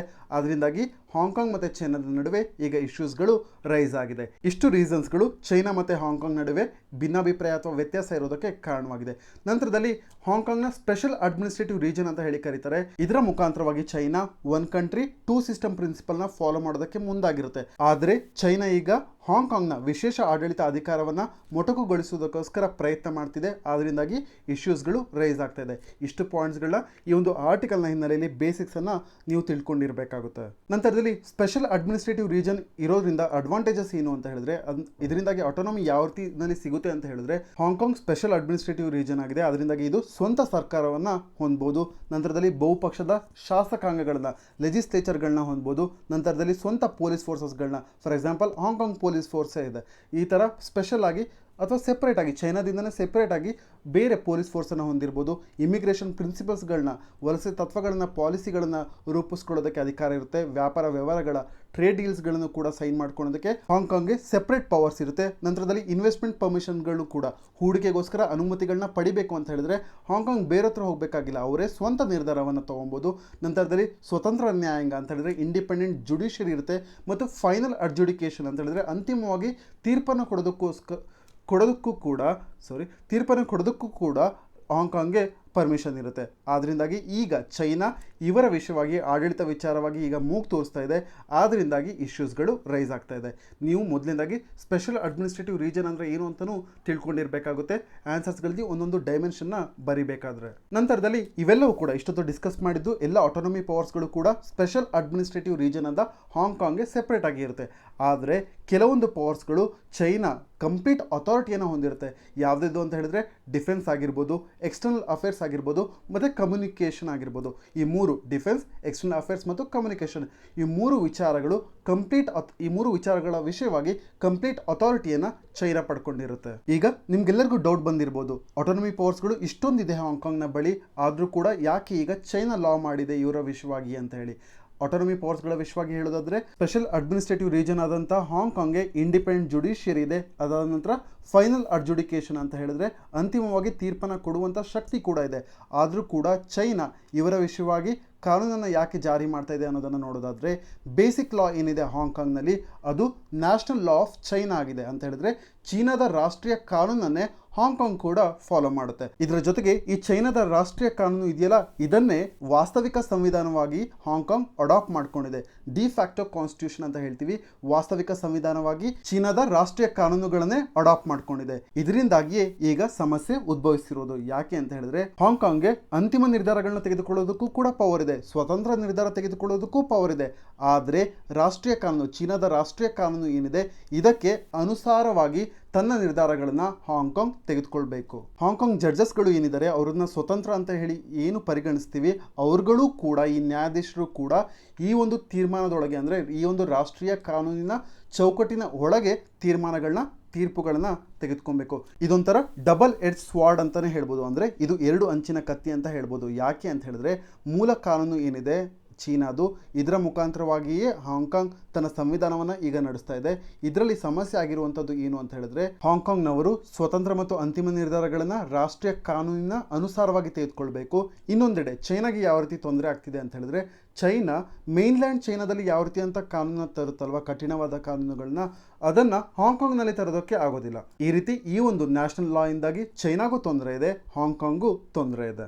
ಆದ್ರಿಂದಾಗಿ ಚೈನಾ ಈ ಒಂದು ಕಾನ್ಸ್ಟಿಟ್ಯೂಷನ್ ಇರುವಂಥ ಪ್ರಾವಿಷನ್ಸ್ಗಳಿಗೆ ಅಮೆಂಡ್ಮೆಂಟ್ ಅನ್ನು ತರೋದಕ್ಕೆ ಹಲವಾರು ಬಾರಿ ಟ್ರೈ ಮಾಡಿದೆ. ಈ ಸಂದರ್ಭಗಳಲ್ಲಿಯೇ ಹಾಂಗ್ಕಾಂಗ್ಗಳಲ್ಲಿ ಪ್ರೊಟೆಸ್ಟ್ಗಳು ಟ್ರಿಗರ್ ಆಗುವಂಥದ್ದು. ಮೋಸ್ಟ್ ರೀಸೆಂಟ್ ಫೇಮಸ್ ಪ್ರೊಟೆಸ್ಟ್ಗಳು ಯಾವುದಿದು ಅಂತ ನೋಡೋದಾದ್ರೆ ಅದು ಅಂಬ್ರೆಲಾ ರೆವಲ್ಯೂಷನ್ 2014 ಮತ್ತು 2019ರಲ್ಲಿ ನಡೆದದ್ದು. ಇದು ಅಂಬ್ರೆಲಾ ರೆವಲ್ಯೂಷನ್. ಇದರ ಮುಖಾಂತರವಾಗಿ ಚೈನಾದ ಅಡ್ಮಿನಿಸ್ಟ್ರೇಷನ್ ವಿರುದ್ಧವಾಗಿ ಹಾಂಗ್ಕಾಂಗ್ ಜನರು ತಿರುಗಿ ಬಿದ್ದಿದ್ರು. ಈಗ ಚೈನಾ ಯಾಕೆ ಈ ಒಂದು ಲಾನ ಪಾಸ್ ಮಾಡ್ತಿದೆ, ಲೀಗಲ್ ಲಾ ಅಂತ ಹೇಳಿ ನೋಡೋದಾದ್ರೆ, ಚೈನಾಗೆ ಒಂದು ಎಫೆಕ್ಟಿವ್ ಕಂಟ್ರೋಲ್ ಬೇಕಾಗಿದೆ ಹಾಂಗ್ಕಾಂಗ್ನ ಒಳಗಡೆ. ಪೊಲೀಸ್ ಆ್ಯಕ್ಷನ್ ಮುಖಾಂತರವಾಗಿ ಈ ಒಂದು ಪ್ರೊಟೆಸ್ಟ್ಗಳನ್ನ ಅವರು ತಡಿಬೇಕೆ ಹೊರತು ಮಿಲಿಟರಿ ಆ್ಯಕ್ಷನ್ನ ಯೂಸ್ ಮಾಡೋದಕ್ಕಾಗೋದಿಲ್ಲ.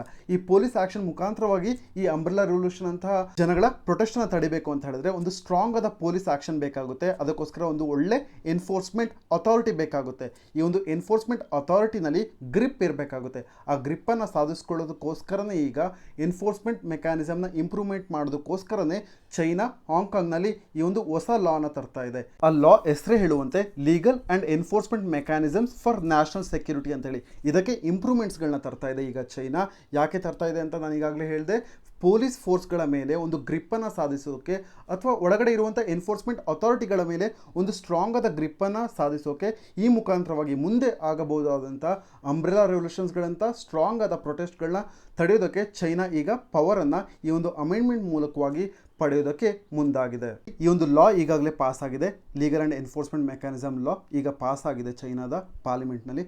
ಈ ಲಾದ ಮುಖಾಂತರವಾಗಿ ಈಗ ಏನಾಗುತ್ತೆ ಅಂತ ಹೇಳಿದ್ರೆ ಹಾಂಗ್ಕಾಂಗ್ನ ಡಿಫೆನ್ಸ್ ಮತ್ತು ಎಕ್ಸ್ಟರ್ನಲ್ ಅಫೇರ್ಸ್ ಏನಿದೆ, ಈ ಎರಡು ಡಿಪಾರ್ಟ್ಮೆಂಟ್ಗಳು ಅದು ಚೈನಾದ ಕೈಗೆ ಹೋಗುತ್ತೆ. ನಂತರದಲ್ಲಿ ಚೈನಾ ಒಂದು ಇನ್ಸ್ಟಿಟ್ಯೂಷನ್ನ ಸೆಟಪ್ ಮಾಡೋದಕ್ಕೆ ಮುಂದಾಗಿದೆ. ಅದು ಯಾವ ವಿಚಾರವಾಗಿ ಅಂತ ಹೇಳಿದ್ರೆ ನ್ಯಾಷನಲ್ ಸೆಕ್ಯೂರಿಟಿನ ಎನ್ಶೂರ್, ಅಂದರೆ ಖಚಿತಪಡಿಸಿಕೊಳ್ಳೋದಕ್ಕೋಸ್ಕರ ಒಂದು ಇನ್ಸ್ಟಿಟ್ಯೂಷನ್ನ ಸೆಟಪ್ ಮಾಡೋದಕ್ಕೆ ಚೈನಾ ಮುಂದಾಗಿದೆ. ಇದರ ಮುಖಾಂತರವಾಗಿ ಚೈನಾ ಮತ್ತೆ ಹೊಸ ಲಾಗಳನ್ನು ಹಾಂಗ್ಕಾಂಗ್ನಲ್ಲಿ ಮಾಡ್ಬೋದು. ಈ ರೀತಿಯಾಗಿ ಚೈನಾ ತನ್ನ ಪಾರುಪತ್ಯವನ್ನು ಅಥವಾ ಅಧಿಕಾರಶಾಹಿಯನ್ನು ಹಾಂಗ್ಕಾಂಗ್ ಎಕ್ಸ್ಟೆಂಡ್ ಮಾಡೋದಕ್ಕೆ ಮುಂದಾಗಿದೆ, ತನ್ನ ಕಠಿಣವಾದ ಕಾನೂನುಗಳನ್ನು ಜಾರಿ ಮಾಡೋದ್ರ ಮುಖಾಂತರವಾಗಿ. ಇವೆಲ್ಲದರ ಜೊತೆಗೆ ಕೊನೆಗೆ ಚೈನಾ ಹೇಳುತ್ತೆ ತಾನು ಹಾಂಗ್ಕಾಂಗ್ಗೆ ಹೈಯೆಸ್ಟ್ ಡಿಗ್ರಿ ಆಫ್ ಆಟೋನಮಿ ಅಂತ ಹೇಳಿದ್ರೆ ಉನ್ನತ ಮಟ್ಟದ ಸ್ವಯಂ ನೀತಿಗಳನ್ನು ಜಾರಿ ಮಾಡೋದಕ್ಕೆ ರೈಟ್ಸ್ಗಳನ್ನ ಕೊಡ್ತೀವಿ ಅಂತ ಹೇಳಿ ಮೆನ್ಷನ್ ಮಾಡಿದೆ. ನೀವು ನೋಡ್ಬೋದು ಈ ಒಂದು ಆರ್ಟಿಕಲ್ನಿಂದ ನಮಗೆ ಏನು ಅರ್ಥ ಆಗುತ್ತೆ ಅಂತ ಹೇಳಿದ್ರೆ ಚೈನಾ ಅಧಿಕಾರಶಾಹಿಯಾಗಿದೆ. ಈ ಹಿಂದೆ ಕೊಲೋನಿಯಲ್ಸ್ಗಳು, ಅಂದರೆ ನಮ್ಮನ್ನು ಯಾವ ರೀತಿ ಬ್ರಿಟಿಷರು ಆಳ್ವಿಕೆ ಮಾಡಿದ್ರು, ಅವರು ಯಾವ್ಯಾವ ರೀತಿ ಲಾಗಳನ್ನ ಮಾಡ್ತಾ ಇದ್ರು, ಅದೇ ರೀತಿ ಈಗ ಚೈನಾ ಹಾಂಗ್ಕಾಂಗ್ ಮೇಲೆ ಮಾಡಿ ತನ್ನ ಕಂಟ್ರೋಲನ್ನು ಪಡ್ಕೊಳ್ಳೋದಕ್ಕೆ ಮುಂದಾಗಿದೆ. ಇಷ್ಟು ಪಾಯಿಂಟ್ಸ್ಗಳನ್ನ ನೀವು ನೆನ್ಪಿಟ್ಕೊಂಡಿರಬೇಕು ಈ ಒಂದು ಇಶ್ಯೂನ ಬಗ್ಗೆ. ಮತ್ತು ಈ ಒಂದು ಟಾಪಿಕ್ ಇಂಟರ್ನ್ಯಾಷನಲ್ ರಿಲೇಷನ್ನ ಕೆಳಗಡೆ ತುಂಬ ಇಂಪಾರ್ಟೆಂಟ್ ಆಗುತ್ತೆ. ಮೇನ್ಸ್ಗಳಲ್ಲಿ ಆನ್ಸರ್ ಮಾಡಬೇಕಾದ್ರೆ, ಎಸ್ಪೆಷಲಿ ಇಂಟರ್ವ್ಯೂಗಳಲ್ಲಿ ನಮ್ಮ ಒಪಿನಿಯನ್ನ ಚೈನಾದ ವಿಷಯವಾಗಿ ಕೇಳಿದಂಥ ಸಂದರ್ಭದಲ್ಲಿ ಈ ಪಾಯಿಂಟ್ಸ್ಗಳನ್ನ, ಈ ಡೈಮೆನ್ಷನ್ಸ್ಗಳನ್ನ ಹೇಳೋದು ತುಂಬ ಇಂಪಾರ್ಟೆಂಟ್ ಆಗುತ್ತೆ. ಈಗ ನಾವು ಮುಂದಿನ ನ್ಯೂಸ್ ಪೇಪರ್ ಆರ್ಟಿಕಲ್ಗೆ ಮೂವ್ ಆಗಿದ್ರೆ ಈ ಒಂದು ಆರ್ಟಿಕಲ್ನಲ್ಲಿ ಇಂಡಿಯಾ ನೇಪಾಳ ರಿಲೇಷನ್ನ ಬಗ್ಗೆ ಚರ್ಚೆ ಮಾಡ್ತಿದ್ದಾರೆ. ಅದು ಕೂಡ ಕಲಪಾನಿ ಬಾರ್ಡರ್ ಡಿಸ್ಪ್ಯೂಟ್ನ ಬಗ್ಗೆ ದೀರ್ಘವಾಗಿ ಚರ್ಚೆ ಮಾಡ್ತಿದ್ದಾರೆ. ಆದ್ದರಿಂದಾಗಿ ಈ ಒಂದು ಟಾಪಿಕನ್ನು ನೀವು GS2 ಕೆಳಗಡೆ ಬರುವಂಥ ಇಂಡಿಯಾ ಆ್ಯಂಡ್ ಇಟ್ಸ್ ನೇಬರ್ಹುಡ್ ರಿಲೇಷನ್ಸ್ನ ಕೆಳಗಡೆ ನೋಟ್ಸ್ನ ಮಾಡ್ಕೊಬೋದು. ನಂತರದಲ್ಲಿ ಈ ಒಂದು ನ್ಯೂಸ್ ಪೇಪರ್ ಆರ್ಟಿಕಲ್ ಅಪೀರ್ ಆಗಿರುವಂಥದ್ದು ಬೆಂಗಳೂರಿನ 6ನೇ ಪೇಜ್ನಲ್ಲಿ ಈ ಒಂದು ಆರ್ಟಿಕಲ್ ಅಪೀರ್ ಆಗಿದೆ. ನೀವು ಇದನ್ನು GS2 ಕೆಳಗಡೆ ನೋಟ್ಸ್ ಮಾಡ್ಕೊಳ್ಳಿ. ಈಗ ಮೊದಲನೇದಾಗಿ ಇಂಡಿಯಾ ಮತ್ತು ನೇಪಾಳ ಬಾರ್ಡರ್ ಡಿಸ್ಪ್ಯೂಟ್ನ ಬೇಸಿಕ್ಸನ್ನು ಕವರ್ ಮಾಡೋದಾದರೆ ಯಾಕೆ ಈಗ ಈ ಒಂದು ಇಶ್ಯೂ ಪ್ರಸ್ತುತವಾಗಿ ರೈಸ್ ಆಗಿದೆ ಅನ್ನೋದನ್ನು ನೋಡೋದಾದರೆ, ನೇಪಾಳ ಇತ್ತೀಚೆಗೆ ಹೊಸದಾದಂಥ ರಾಜಕೀಯ ನಕ್ಷೆ ಅಂದರೆ ಪೊಲಿಟಿಕಲ್ ಮ್ಯಾಪನ್ನು ರಿಲೀಸ್ ಮಾಡ್ತು. ಇದರಲ್ಲಿ ಕಲಪಾನಿ, ಲಿಂಪಿಯಾದರ ಮತ್ತು ಲಿಪುಲೇಖ್, ಉತ್ತರಾಖಂಡ್ನಲ್ಲಿ ಇರುವಂಥ ಲಿಪುಲೇಖ್ ಇವೆಲ್ಲವನ್ನು ಕೂಡ ನೇಪಾಳ ಟೆರಿಟರಿ ಅಂತ ಹೇಳಿ ತನ್ನ ರಾಜಕೀಯ ನಕ್ಷೆಯಲ್ಲಿ ತೋರಿಸ್ಕೊಂಡಿದೆ. ಇಷ್ಟೇ ಅಲ್ಲ, ಇದ್ರ ಜೊತೆಗೆ ಬಿಹಾರ್ನಲ್ಲಿ ಇರುವಂಥ ಸುಸ್ತಾ ಅನ್ನುವಂಥ ಒಂದು ಏರಿಯಾನು ಕೂಡ ತನ್ನ ಪ್ರದೇಶ ಅಂತ ಹೇಳಿ ಈಗ ನೇಪಾಳ ತನ್ನ ಭೂ ಪ್ರದೇಶ ಅಂತ ಹೇಳಿ ಪೊಲಿಟಿಕಲ್ ಮ್ಯಾಪ್ನಲ್ಲಿ ತೋರಿಸಿ ಅದನ್ನು ರಿಲೀಸ್ ಮಾಡಿದೆ. ಆದ್ರಿಂದಾಗಿ ಈಗ ಇಂಡಿಯಾ ಮತ್ತು ನೇಪಾಳದ ನಡುವೆ ಬಾರ್ಡರ್ ಡಿಸ್ಪ್ಯೂಟ್ ರೈಸ್ ಆಗಿದೆ. ನಂತರದಲ್ಲಿ ಈಗ ಭಾರತ ನೇಪಾಳದ ಹೊಸ ಪೊಲಿಟಿಕಲ್ ಮ್ಯಾಪನ್ನು ರಿಜೆಕ್ಟ್ ಮಾಡಿದೆ, ತಿರಸ್ಕಾರ ಮಾಡಿದೆ. ನಂತರದಲ್ಲಿ ಇಂಡಿಯಾ ಹೇಳ್ತಾ ಇದೆ ನೇಪಾಳ ಕೇವಲ ಆರ್ಟಿಫಿಷಿಯಲ್ ಎನ್ಲಾರ್ಜ್ಮೆಂಟ್ನ ಮಾಡಿದೆ ಟೆರಿಟರೀಸ್ಗಳನ್ನ, ಅಂದರೆ ಈ ಒಂದು ಪ್ರದೇಶಗಳನ್ನು ಕೃತಕ ವಿಸ್ತರಣೆ ಮಾಡಿದೆ. ಇದು ಯಾವುದೇ ರೀತಿಯಂಥ ಹಿಸ್ಟಾರಿಕಲ್ ಫ್ಯಾಕ್ಟ್ಸ್ ಮತ್ತು ಎವಿಡೆನ್ಸ್ಗಳನ್ನು ಸಪೋರ್ಟ್ ಮಾಡೋದಿಲ್ಲ ಅಂತ ಹೇಳಿ ಇಂಡಿಯಾ ನೇಪಾಳದ ಮ್ಯಾಪ್ನ ವಿಷಯವಾಗಿ ಹೇಳಿದೆ. ನಂತರದಲ್ಲಿ ಇಂಡಿಯಾದ ಸ್ಟ್ಯಾಂಡ್ ಏನು ಅಂತ ಹೇಳಿದ್ರೆ, ಇದೊಂದು ಯೂನಿಲ್ಯಾಟ್ರಲ್ ಆಕ್ಟ್ ಆಗಿದೆ ಅಂತ ಹೇಳಿದ್ರೆ ಏಕಪಕ್ಷೀಯ ಕಾರ್ಯವಾಗಿದೆ. ಯಾಕೆ ಅಂತ ಹೇಳಿದ್ರೆ ಬಾರ್ಡರ್ ಮತ್ತು ಬೌಂಡ್ರಿಗಳ ವಿಷಯಕ್ಕೆ ಬಂದಾಗ ಡಿಪ್ಲೊಮ್ಯಾಟಿಕ್ ಡೈಲಾಗ್ ಬೇಕಾಗುತ್ತೆ. ಆದರೆ ಈ ಸಂದರ್ಭದಲ್ಲಿ ನೇಪಾಳ ಭಾರತವನ್ನು ಕನ್ಸಲ್ಟ್ ಮಾಡ್ದೇ ಯೂನಿಲ್ಯಾಟ್ರಲ್ ಆಕ್ಷನ್ನ ಮುಖಾಂತರವಾಗಿ ತನ್ನ ಪೊಲಿಟಿಕಲ್ ಮ್ಯಾಪನ್ನು ರಿಲೀಸ್ ಮಾಡಿದೆ ಅಂತ ಭಾರತ ಹೇಳ್ತಾ ಇದೆ. ಇದರ ಜೊತೆಗೆ ಇದೊಂದು ನ್ಯಾಯಸಮ್ಮತವಲ್ಲದ ಆಕ್ಟ್ ಆಗಿದೆ. ಯಾಕೆ ಅಂತ ಹೇಳಿದ್ರೆ ಇದು ಇಂಡಿಯಾದ ಸವರ್ನಿಟಿ ಮತ್ತು ಟೆರಿಟೋರಿಯಲ್ ಇಂಟಿಗ್ರಿಟಿ ಅಂತ ಹೇಳಿದ್ರೆ ಪ್ರಾದೇಶಿಕ ಸಮಗ್ರತೆಯನ್ನು ಗೌರವಿಸಬೇಕು ಅಂತ ಹೇಳಿ ಭಾರತ ನೇಪಾಳ ಸರ್ಕಾರಕ್ಕೆ ಒತ್ತಾಯ ಮಾಡಿದೆ. ನಂತರದಲ್ಲಿ ನೇಪಾಳ ತನ್ನ ಪೊಲಿಟಿಕಲ್ ಮ್ಯಾಪನ್ನು ರಿಲೀಸ್ ಮಾಡಿರುವಂಥ ಟೈಮನ್ನು ನೋಡಿದ್ರೆ ನಮಗೆ ಅರ್ಥವಾಗುತ್ತೆ ಯಾಕೆ ರಿಲೀಸ್ ಮಾಡಿದ್ದಾರೆ ಅಂತ ಹೇಳಿದ್ರೆ, ಇತ್ತೀಚೆಗೆ ಇಂಡಿಯಾದ ಡಿಫೆನ್ಸ್ ಮಿನಿಸ್ಟರ್ ಅವರು ಕೈಲಾಸ ಮಾನಸ ಸರೋವರ ಯಾತ್ರದ ಟೈಮನ್ನು ರಿಡ್ಯೂಸ್ ಮಾಡೋದಕ್ಕೋಸ್ಕರ ಒಂದು ಮೋಟರೇಬಲ್ ಲಿಂಕ್ ರೋಡ್ ಅನ್ನ ಇಂಡಿಯಾ ಮತ್ತೆ ಚೈನಾದ ನಡುವೆ ಓಪನ್ ಅಥವಾ ಇನಾಗ್ರೇಟ್ ಮಾಡಿದ್ರು. ಈ ಸಂದರ್ಭದಲ್ಲಿ ಏನಾಯ್ತು ಅಂತ ಹೇಳಿದ್ರೆ, ಈ ಒಂದು ಮೋಟರೇಬಲ್ ಲಿಂಕ್ ರೋಡ್ ಇದೆಯಲ್ಲ, ಇದರಲ್ಲಿ ಲಿಪುಲೇಖ್ ಪಾಸ್ ಇನ್ಕ್ಲೂಡ್ ಆಗಿತ್ತು. ಹಿಸ್ಟಾರಿಕಲ್ ಫ್ಯಾಕ್ಟ್ಸ್ ಮತ್ತೆ ಹಿಸ್ಟ್ರಿನ ನೋಡಿದ್ರೆ ನಮಗೆ ಗೊತ್ತಾಗುತ್ತೆ ಲಿಪುಲೇಖ್ ಪಾಸ್ ಭಾರತದ್ದು, ಆದ್ರೆ ನೇಪಾಳ ತನ್ನದು ಅಂತ ಹೇಳಿ ಕ್ಲೇಮ್ ಮಾಡ್ತಿದೆ. ಈ ಸಂದರ್ಭದಲ್ಲಿ ಇಂಡಿಯಾ ಮತ್ತೆ ಚೈನಾದ ನಡುವೆ ಈ ಒಂದು ಮೋಟರೇಬಲ್ ಲಿಂಕ್ ರೋಡ್ ನಲ್ಲಿ ಈ ಒಂದು ಲಿಪುಲೇಖ್ ಪಾಸ್ ಇನ್ಕ್ಲೂಡ್ ಆಗಿರೋದ್ರಿಂದ ಈಗ ನೇಪಾಳ ತನ್ನ ಕ್ಲೇಮ್ ಅನ್ನು ಸ್ಟ್ರಾಂಗ್ ಮಾಡೋದಕ್ಕೋಸ್ಕರ ಅವರು ಈಗ ತಮ್ಮ ಪೊಲಿಟಿಕಲ್ ಮ್ಯಾಪ್ ಅನ್ನ ರಿಲೀಸ್ ಮಾಡಿದ್ದಾರೆ. ಇದೇ ರೀತಿಯಂತ ತಕರಾರನ್ನ ನೇಪಾಳ ಈ ಹಿಂದೆ ಕೂಡ ತೆಗೆದಿತ್ತು. ಇಂಡಿಯಾ ಕೂಡ ತನ್ನ ಪೊಲಿಟಿಕಲ್ ಮ್ಯಾಪ್ ಅನ್ನು ರಿಲೀಸ್ ಮಾಡಿದಂಥ ಸಂದರ್ಭದಲ್ಲಿ ಕಲಪಾನಿ ಪಾರ್ಟನ್ನ ನಮ್ದು ಅಂತ ಹೇಳಿ ನಾವು ರಿಲೀಸ್ ಮಾಡಿದ್ವಿ. ಆ ಸಂದರ್ಭದಲ್ಲೂ ಕೂಡ ನೇಪಾಳ ಪ್ರೊಟೆಸ್ಟ್ ಮಾಡಿತ್ತು ಭಾರತ ವಿರುದ್ಧ. ನಂತರದಲ್ಲಿ ಇಂಡಿಯಾ ಮತ್ತೆ ಚೈನಾ 2015ರಲ್ಲಿ ಟ್ರೇಡ್ ರಿಲೇಟೆಡ್ ಆಗಿ ಒಂದು ಅಗ್ರಿಮೆಂಟ್ಗೆ ಬರ್ತಾರೆ. ಅದರಲ್ಲಿ ಲಿಪುಲೇಖ್ ಪಾಸ್ ಅನ್ನ ಟ್ರೇಡ್ಗೆ ಉಪಯೋಗಿಸುವಂತೆ ಇಂಡಿಯಾ ಮತ್ತೆ ಚೈನಾ ಸೈನ್ ಮಾಡುತ್ತೆ ಒಂದು ಅಗ್ರಿಮೆಂಟ್ನ. ಇದರ ವಿಚಾರವಾಗಿಯೂ ಕೂಡ ನೇಪಾಳ ತನ್ನ ತಕರಾರನ್ನ ಎತ್ತಿತ್ತು. ಯಾಕೆ ಅಂತ ಹೇಳಿದ್ರೆ, ಈ ಒಂದು ಪಾರ್ಟ್ ಲಿಪುಲೇಖ್ ಪಾಸ್ ಏನಿದೆ ಈ ಒಂದು ಪ್ರದೇಶ ನೇಪಾಳಕ್ಕೆ ಸೇರಿದ್ದು ಅಂತ ಹೇಳಿ 2015ರ ಸಂದರ್ಭದಲ್ಲೂ ಕೂಡ ಕ್ಲೇಮ್ ಮಾಡಿತ್ತು. ಇದಿಷ್ಟು ಇಂಡಿಯಾ ಮತ್ತು ನೇಪಾಳ ಬಾರ್ಡರ್ ಬಗ್ಗೆ ಇರುವಂಥ ಡಿಸ್ಪ್ಯೂಟ್ನ ಹೈಲೈಟ್ಸ್ಗಳಾಗಿದ್ದಾವೆ. ನಂತರದಲ್ಲಿ ಯಾವ್ಯಾವ ರೀಜನ್ಗಳು ಡಿಸ್ಪ್ಯೂಟ್ನಲ್ಲಿ ಇದ್ದಾವೆ ಇದರ ಬಗ್ಗೆ ಈಗ ಚರ್ಚೆ ಮಾಡೋಣ. ಮೊದಲನೇ ರೀಜನ್ ಯಾವುದು? ಕಲಪಾನಿ ರೀಜನ್. ಕಲಪಾನಿ ರೀಜನನ್ನು ಅಡ್ಮಿನಿಸ್ಟರ್ ಮಾಡುವಂಥದ್ದು ಯಾರು ಅಂತ ಹೇಳಿದ್ರೆ ಭಾರತ. ಉತ್ತರಾಖಂಡ್ ಡಿಸ್ಟ್ರಿಕ್ನಲ್ಲಿ ಇರುವಂಥ ಪಿಥೋಗರ್ ಡಿಸ್ಟ್ರಿಕ್ನಲ್ಲಿ ಈ ಒಂದು ಕಲಪಾನಿ ರೀಜನ್ ಇದೆ. ನಂತರದಲ್ಲಿ ಇದು ಎಲ್ಲಿ ಸಿಚುವೇಟ್ ಆಗಿದೆ ಅಂತ ಹೇಳಿ ನೋಡೋದಾದ್ರೆ, ಈ ಒಂದು ಪ್ರದೇಶ ಕಲಪಾನಿ ಪ್ರದೇಶ ಕೈಲಾಶ್ ಮಾನಸ್ ಸರೋವರ್ ಮಾರ್ಗದಲ್ಲಿದೆ. ನಂತರದಲ್ಲಿ ಕಲಪಾನಿ ಅನ್ನುವಂಥದ್ದು ಒಂದು ಅಡ್ವಾಂಟೇಜಿಯಸ್ ಲೊಕೇಶನ್ ಆಗಿದೆ. ಯಾಕೆ ಅಂತ ಹೇಳಿದ್ರೆ, ಈ ಒಂದು ಪ್ರದೇಶ ಇರುವಂಥದ್ದು 20,000 ಅಡಿಗಳಷ್ಟು ಎತ್ತರದಲ್ಲಿ. ಆದ್ರಿಂದಾಗಿ ಈ ಒಂದು ಪ್ರದೇಶವನ್ನ ಅಬ್ಸರ್ವೇಷನ್ ಪೋಸ್ಟ್ ಆಗಿ ಯೂಸ್ ಮಾಡ್ಕೊಬಹುದಾಗಿದೆ. ನಂತರದಲ್ಲಿ ಕಲಪಾನಿ ಪ್ರದೇಶದ ಕಾಳಿ ನದಿ ಭಾರತ ಮತ್ತು ನೇಪಾಳದ ಗಡಿಯನ್ನು ಗುರುತಿಸುತ್ತೆ. ಇದರ ಸಲುವಾಗಿ ಟ್ರೀಟಿ ಆಫ್ ಸಗೋಲಿ ಬರುತ್ತೆ. ಇದನ್ನ ನೀವು ನೆನ್ಪಿಟ್ಕೊಂಡಿರಿ. ಇದು ಸೈನ್ ಆಗಿರುವಂಥದ್ದು ನೇಪಾಳ ಮತ್ತು ಬ್ರಿಟಿಷ್ ಇಂಡಿಯಾದ ನಡುವೆ. ಟ್ರೀಟಿ ಆಫ್ ಸಗೋಲಿ ಸೈನ್ ಆದಂಥದ್ದು 1816ರಲ್ಲಿ ಆಂಗ್ಲೋ ನೇಪಾಳಿಸ್ ವಾರ್ ಆದ ನಂತರ ಈ ಒಂದು ಟ್ರೀಟಿ ಸೈನ್ ಆಗುತ್ತೆ. ಇದರ ಮುಖಾಂತರವಾಗಿ ಕಾಳಿ ನದಿಯನ್ನ ನೇಪಾಳದ ಪಶ್ಚಿಮ ಗಡಿಯಾಗಿ ಸ್ಥಾಪನೆ ಮಾಡ್ತಾರೆ. ನಂತರದಲ್ಲಿ ಈಗ ಯಾಕೆ ಇಂಡಿಯಾ ಮತ್ತೆ ನೇಪಾಳದ ನಡುವೆ ಬಾರ್ಡರ್ ಡಿಸ್ಪ್ಯೂಟ್ ಅರೈಸ್ ಆಗ್ತಿದೆ ಅನ್ನೋದನ್ನು ನೋಡೋದಾದ್ರೆ, ಕಾಳಿ ನದಿಯ ಒರಿಜಿನಲ್ ಪ್ಲೇಸ್ ಅಂದ್ರೆ ಒರಿಜಿನೇಟ್ ಎಲ್ಲಿ ಆಗುತ್ತೆ ಅನ್ನೋದ್ರ ವಿಷಯದಲ್ಲಿ ವ್ಯತ್ಯಾಸಗಳು ಕಂಡು ಬರ್ತಾ ಇದೆ. ಆದ ಕಾರಣದಿಂದಾಗಿ ಭಾರತ ಮತ್ತು ನೇಪಾಳದ ನಡುವೆ ಗಡಿ ವಿವಾದಕ್ಕೆ ಕಾರಣವಾಗಿದೆ. ನಂತರದಲ್ಲಿ ಕಾಳಿ ನದಿ ಎಲ್ಲಿ ಹುಟ್ಟುತ್ತೆ ಅನ್ನೋದು, ಒರಿಜಿನೇಟ್ ಆಗುತ್ತೆ ಅನ್ನೋದನ್ನ ನೋಡೋದಾದ್ರೆ, ಕಾಳಿ ನದಿ ಲಿಪುಲೇಖ್ ಪಾಸ್ಗಿಂತ ಕೆಳಗೆ ಇರುವಂತಹ ಸ್ಪ್ರಿಂಗ್ ಅಂತ ಹೇಳಿದ್ರೆ ಬುಗ್ಗೆಗಳಲ್ಲಿ ಹುಟ್ಟುತ್ತೆ. ಮತ್ತು ಪ್ರಾಬ್ಲಮ್ ಆಗಿರೋದು ಏನು ಅಂತ ಹೇಳಿದ್ರೆ, ಸಗೋಲಿ ಟ್ರೀಟಿ ಏನ್ ಸೈನ್ ಆಗಿರುತ್ತೆ 1816ರಲ್ಲಿ, ಈ ಟ್ರೀಟಿ ಕಾಳಿ ನದಿಯ ವಿಚಾರವಾಗಿ ಈಸ್ಟ್ ಮತ್ತೆ ವೆಸ್ಟ್ ಯಾರ್ಯಾರ್ದು ಅಂತ ಹೇಳಿ ಡಿಸೈಡ್ ಮಾಡಿರುತ್ತೆ. ಆದ್ರೆ ನಾರ್ಥನ್ ರೀಜನ್ ನ ಡಿಫೈನ್ ಮಾಡಿರೋದಿಲ್ಲ. ಆದ್ರೆ 19th ಸೆಂಚುರಿನಲ್ಲಿ ರೆಕಾರ್ಡ್ ಆಗಿರುವಂಥ ಅಡ್ಮಿನಿಸ್ಟ್ರೇಟಿವ್ ಮತ್ತು ರೆವಿನ್ಯೂ ರೆಕಾರ್ಡ್ಸ್ ಅಂದರೆ ಆಡಳಿತ ಮತ್ತು ಆದಾಯದ ದಾಖಲೆಗಳು ಏನು ಹೇಳ್ತವೆ ಅಂತ ಹೇಳಿದ್ರೆ ಕಲಪಾನಿ ಭಾರತಕ್ಕೆ ಸೇರಿದ್ದು ಅಂತ ಹೇಳಿ ಹೇಳ್ತಾ ಇದೆ. ಆದ್ದರಿಂದಾಗಿ ಭಾರತ ಈ ಒಂದು ಕಲಪಾನಿ ಪ್ರದೇಶವನ್ನು ತನ್ನದು ಅಂತ ಹೇಳಿ ಕ್ಲೇಮ್ ಮಾಡ್ತಾ ಇದೆ. ನಂತರದಲ್ಲಿ ಇನ್ನೊಂದು ಪ್ರದೇಶ ಕನ್ಫ್ಲಿಕ್ಟ್ನಲ್ಲಿ ಇರುವಂಥದ್ದು ಸುಸ್ತಾ ರೀಜನ್. ಈ ರೀಜನ್ನ ಬಗ್ಗೆ ತಿಳ್ಕೊಳ್ಳೋದಾದ್ರೆ ಮೊದಲನೇದಾಗಿ ಈ ಒಂದು ರೀಜನ್ನಲ್ಲಿ ಯಾಕೆ ಇಶ್ಯೂ ರೈಸ್ ಆಗಿದೆ ಅಂತ ಹೇಳಿದ್ರೆ ಗಂಡಕ್ ಅನ್ನುವಂಥ ಒಂದು ನದಿಯ ವಿಷಯವಾಗಿ ಡಿಸ್ಪ್ಯೂಟ್ ರೈಸ್ ಆಗಿದೆ. ಈಗ ಗಂಡಕ್ ನದಿಯ ಕೋರ್ಸ್ ಬದಲಾವಣೆ ಆಗಿದೆ. ಆದ್ದರಿಂದಾಗಿ ಸುಸ್ತಾ ಪ್ರದೇಶದಲ್ಲಿ ವಿವಾದಗಳಿಗೆ ಕಾರಣವಾಗಿದೆ. ಯಾವ ರೀತಿ ಕಲಪಾನಿ ಪ್ರದೇಶದಲ್ಲಿ ಕಾಳಿ ರಿವರ್ನ ಬಗ್ಗೆ ಅದರ ಒರಿಜಿನೇಷನ್ನ ಬಗ್ಗೆ ಡೌಟ್ಸ್ ಇದೆಯೋ ಅದೇ ರೀತಿಯಲ್ಲಿ ಈ ಒಂದು ಪ್ರದೇಶದಲ್ಲಿ ಸುಸ್ತಾ ರೀಜನ್ನಲ್ಲೂ ಕೂಡ ಈಗ ಗಂಡಕ್ ನದಿ ತನ್ನ ಕೋರ್ಸನ್ನು ಬದಲಾವಣೆ ಮಾಡಿದೆ. ಇದರಿಂದಾಗಿ ಇಶ್ಯೂಸ್ಗಳು ರೈಸ್ ಆಗ್ತಿದೆ. ನಂತರದಲ್ಲಿ ಸುಸ್ತಾ ಇರುವಂಥದ್ದು ಗಂಡಕ್ ನದಿಯ ದಡದಲ್ಲಿ ಇರುವಂಥದ್ದು ಈ ಒಂದು ಪ್ರದೇಶ. ನಂತರದಲ್ಲಿ ಇದನ್ನ ನಾರಾಯಣಿ ರಿವರ್ ಅಂತ ಹೇಳಿ ನೇಪಾಳನಲ್ಲಿ ಕರೀತಾರೆ. ಮತ್ತು ಈ ಗಂಡಕ್ ರಿವರ್ ಜಾಯ್ನ್ ಆಗುವಂಥದ್ದು ಗಂಗಾ ರಿವರ್ ಎಲ್ಲಿ ಜಾಯ್ನ್ ಆಗುತ್ತೆ ಅಂತ ಹೇಳಿದ್ರೆ ಪಾಟ್ನಾದ ಹತ್ತಿರ, ಬಿಹಾರ್ನಲ್ಲಿ ಇರುವಂಥ ಪಾಟ್ನಾದ ಹತ್ತಿರ ಜಾಯ್ನ್ ಆಗುತ್ತೆ. ಅದರಿಂದಾಗಿ ನೀವು ನೆನ್ಪಿಟ್ಕೊಂಡಿರಬೇಕು ಕಲಪಾನಿ ರೀಜನ್ ಮತ್ತು ಸುಸ್ತಾ ರೀಜನ್ ಇವೆರಡೂ ಕೂಡ ಡಿಸ್ಪ್ಯೂಟೆಡ್ ಏರಿಯಾಸ್ಗಳಾಗಿದ್ದಾವೆ. ಕಲಪಾನಿ ಇರುವಂಥದ್ದು ಉತ್ತರಾಖಂಡ್ನಲ್ಲಿ ಮತ್ತು ಈ ಒಂದು ಸುಸ್ತಾ ರೀಜನ್ ಇರುವಂಥದ್ದು ಬಿಹಾರ್ನಲ್ಲಿ. 2 ಪಾಯಿಂಟ್ಸ್ಗಳನ್ನ ನೀವು ನೆನ್ಪಿಟ್ಕೊಂಡಿರಿ. ಇಂಡಿಯಾ ನೇಪಾಳ ಬಾರ್ಡರ್ ಡಿಸ್ಪ್ಯೂಟ್ ಬಗ್ಗೆ ನಾವು ಈಗಾಗಲೇ ಚರ್ಚೆ ಮಾಡಿದ್ದೀವಿ. ಆದರೂ ಕೂಡ ಇದೊಂದು ಕ್ವಿಕ್ ರಿವಿಷನ್ ಅಂತ ಹೇಳಿ ಅಂದ್ಕೊಳ್ಳಿ. ಮತ್ತು ಮ್ಯಾಪ್ಗಳನ್ನ ಸರಿಯಾಗಿ ಅಬ್ಸರ್ವ್ ಮಾಡಿ. ಇವುಗಳು ನಮ್ಮ ಪ್ಲಿಮ್ಸ್ ಪಾಯಿಂಟ್ ಆಫ್ ವ್ಯೂನಿಂದ ತುಂಬ ಹೆಲ್ಪ್ ಆಗುತ್ತೆ. ಮತ್ತು ಮೇನ್ಸ್ ಪಾಯಿಂಟ್ ಆಫ್ ವ್ಯೂನಿಂದ ಇಂಡಿಯಾ ನೇಪಾಳ ಬಾರ್ಡರ್ ಡಿಸ್ಪ್ಯೂಟ್ನ ಹಿಸ್ಟ್ರಿಯನ್ನು ತಿಳ್ಕೊಂಡಿದ್ರೆ ಸಾಕಾಗುತ್ತೆ. ಈಗ ನಾವು ಇವತ್ತಿನ ಪ್ರಿಲಿಮ್ಸ್ ಪ್ರಾಕ್ಟೀಸ್ ಕ್ವಶನ್ಸ್ಗಳಿಗೆ ಮೂವ್ ಆಗಿದ್ದಾದರೆ ಈ ಒಂದು ಪ್ರಶ್ನೆಯನ್ನು ಮೊದಲನೇ ಪ್ರಶ್ನೆಯನ್ನು ಆಫ್ರಿಕನ್ ಸ್ವೈನ್ ಫೀವರ್ನ ಬಗ್ಗೆ ಕೇಳಿದಂಥ ಪ್ರಶ್ನೆ ಆಗಿದೆ. ಇದಕ್ಕೆ 2 ಸ್ಟೇಟ್ಮೆಂಟನ್ನು ಕೊಟ್ಟಿದ್ದಾರೆ. ಇದಕ್ಕೆ ನೀವು ಸರಿಯಾದ ಉತ್ತರವನ್ನು ಕಮೆಂಟ್ ಸೆಕ್ಷನಲ್ಲಿ ತಿಳಿಸಿ. ನಂತರದಲ್ಲಿ ಎರಡನೇ ಪ್ರಶ್ನೆಗೆ ಮೂವ್ ಆಗಿದ್ದಾದರೆ ಈ ಒಂದು ಪ್ರಶ್ನೆಯನ್ನು ಡಿಲಿಮಿಟೇಷನ್ ಕಮಿಷನ್ನ ಬಗ್ಗೆ ಕೇಳಿದಂಥ ಪ್ರಶ್ನೆ ಆಗಿದೆ. ಇದಕ್ಕೂ ಕೂಡ 2 ಸ್ಟೇಟ್ಮೆಂಟನ್ನು ಕೊಟ್ಟಿದ್ದಾರೆ. ಈ 2 ಸ್ಟೇಟ್ಮೆಂಟ್ಗಳಲ್ಲಿ ಸರಿಯಾದ ಸ್ಟೇಟ್ಮೆಂಟ್ ಯಾವುದು ಅಂತ ಹೇಳಿ ಗುರುತಿಸಿ ನೀವು ಕಮೆಂಟ್ ಸೆಕ್ಷನ್ನಲ್ಲಿ ಉತ್ತರಗಳನ್ನ ತಿಳಿಸಿ. ಮುಂದಿನ ಅನಾಲಿಸಿಸ್ ಡಿಸ್ಕಷನ್ನಲ್ಲಿ ಈ 2 ಪ್ರಶ್ನೆಗಳಿಗೆ ಸರಿಯಾದ ಉತ್ತರಗಳನ್ನ ಡಿಸ್ಕಸ್ ಮಾಡೋಣ. Thank you for watching.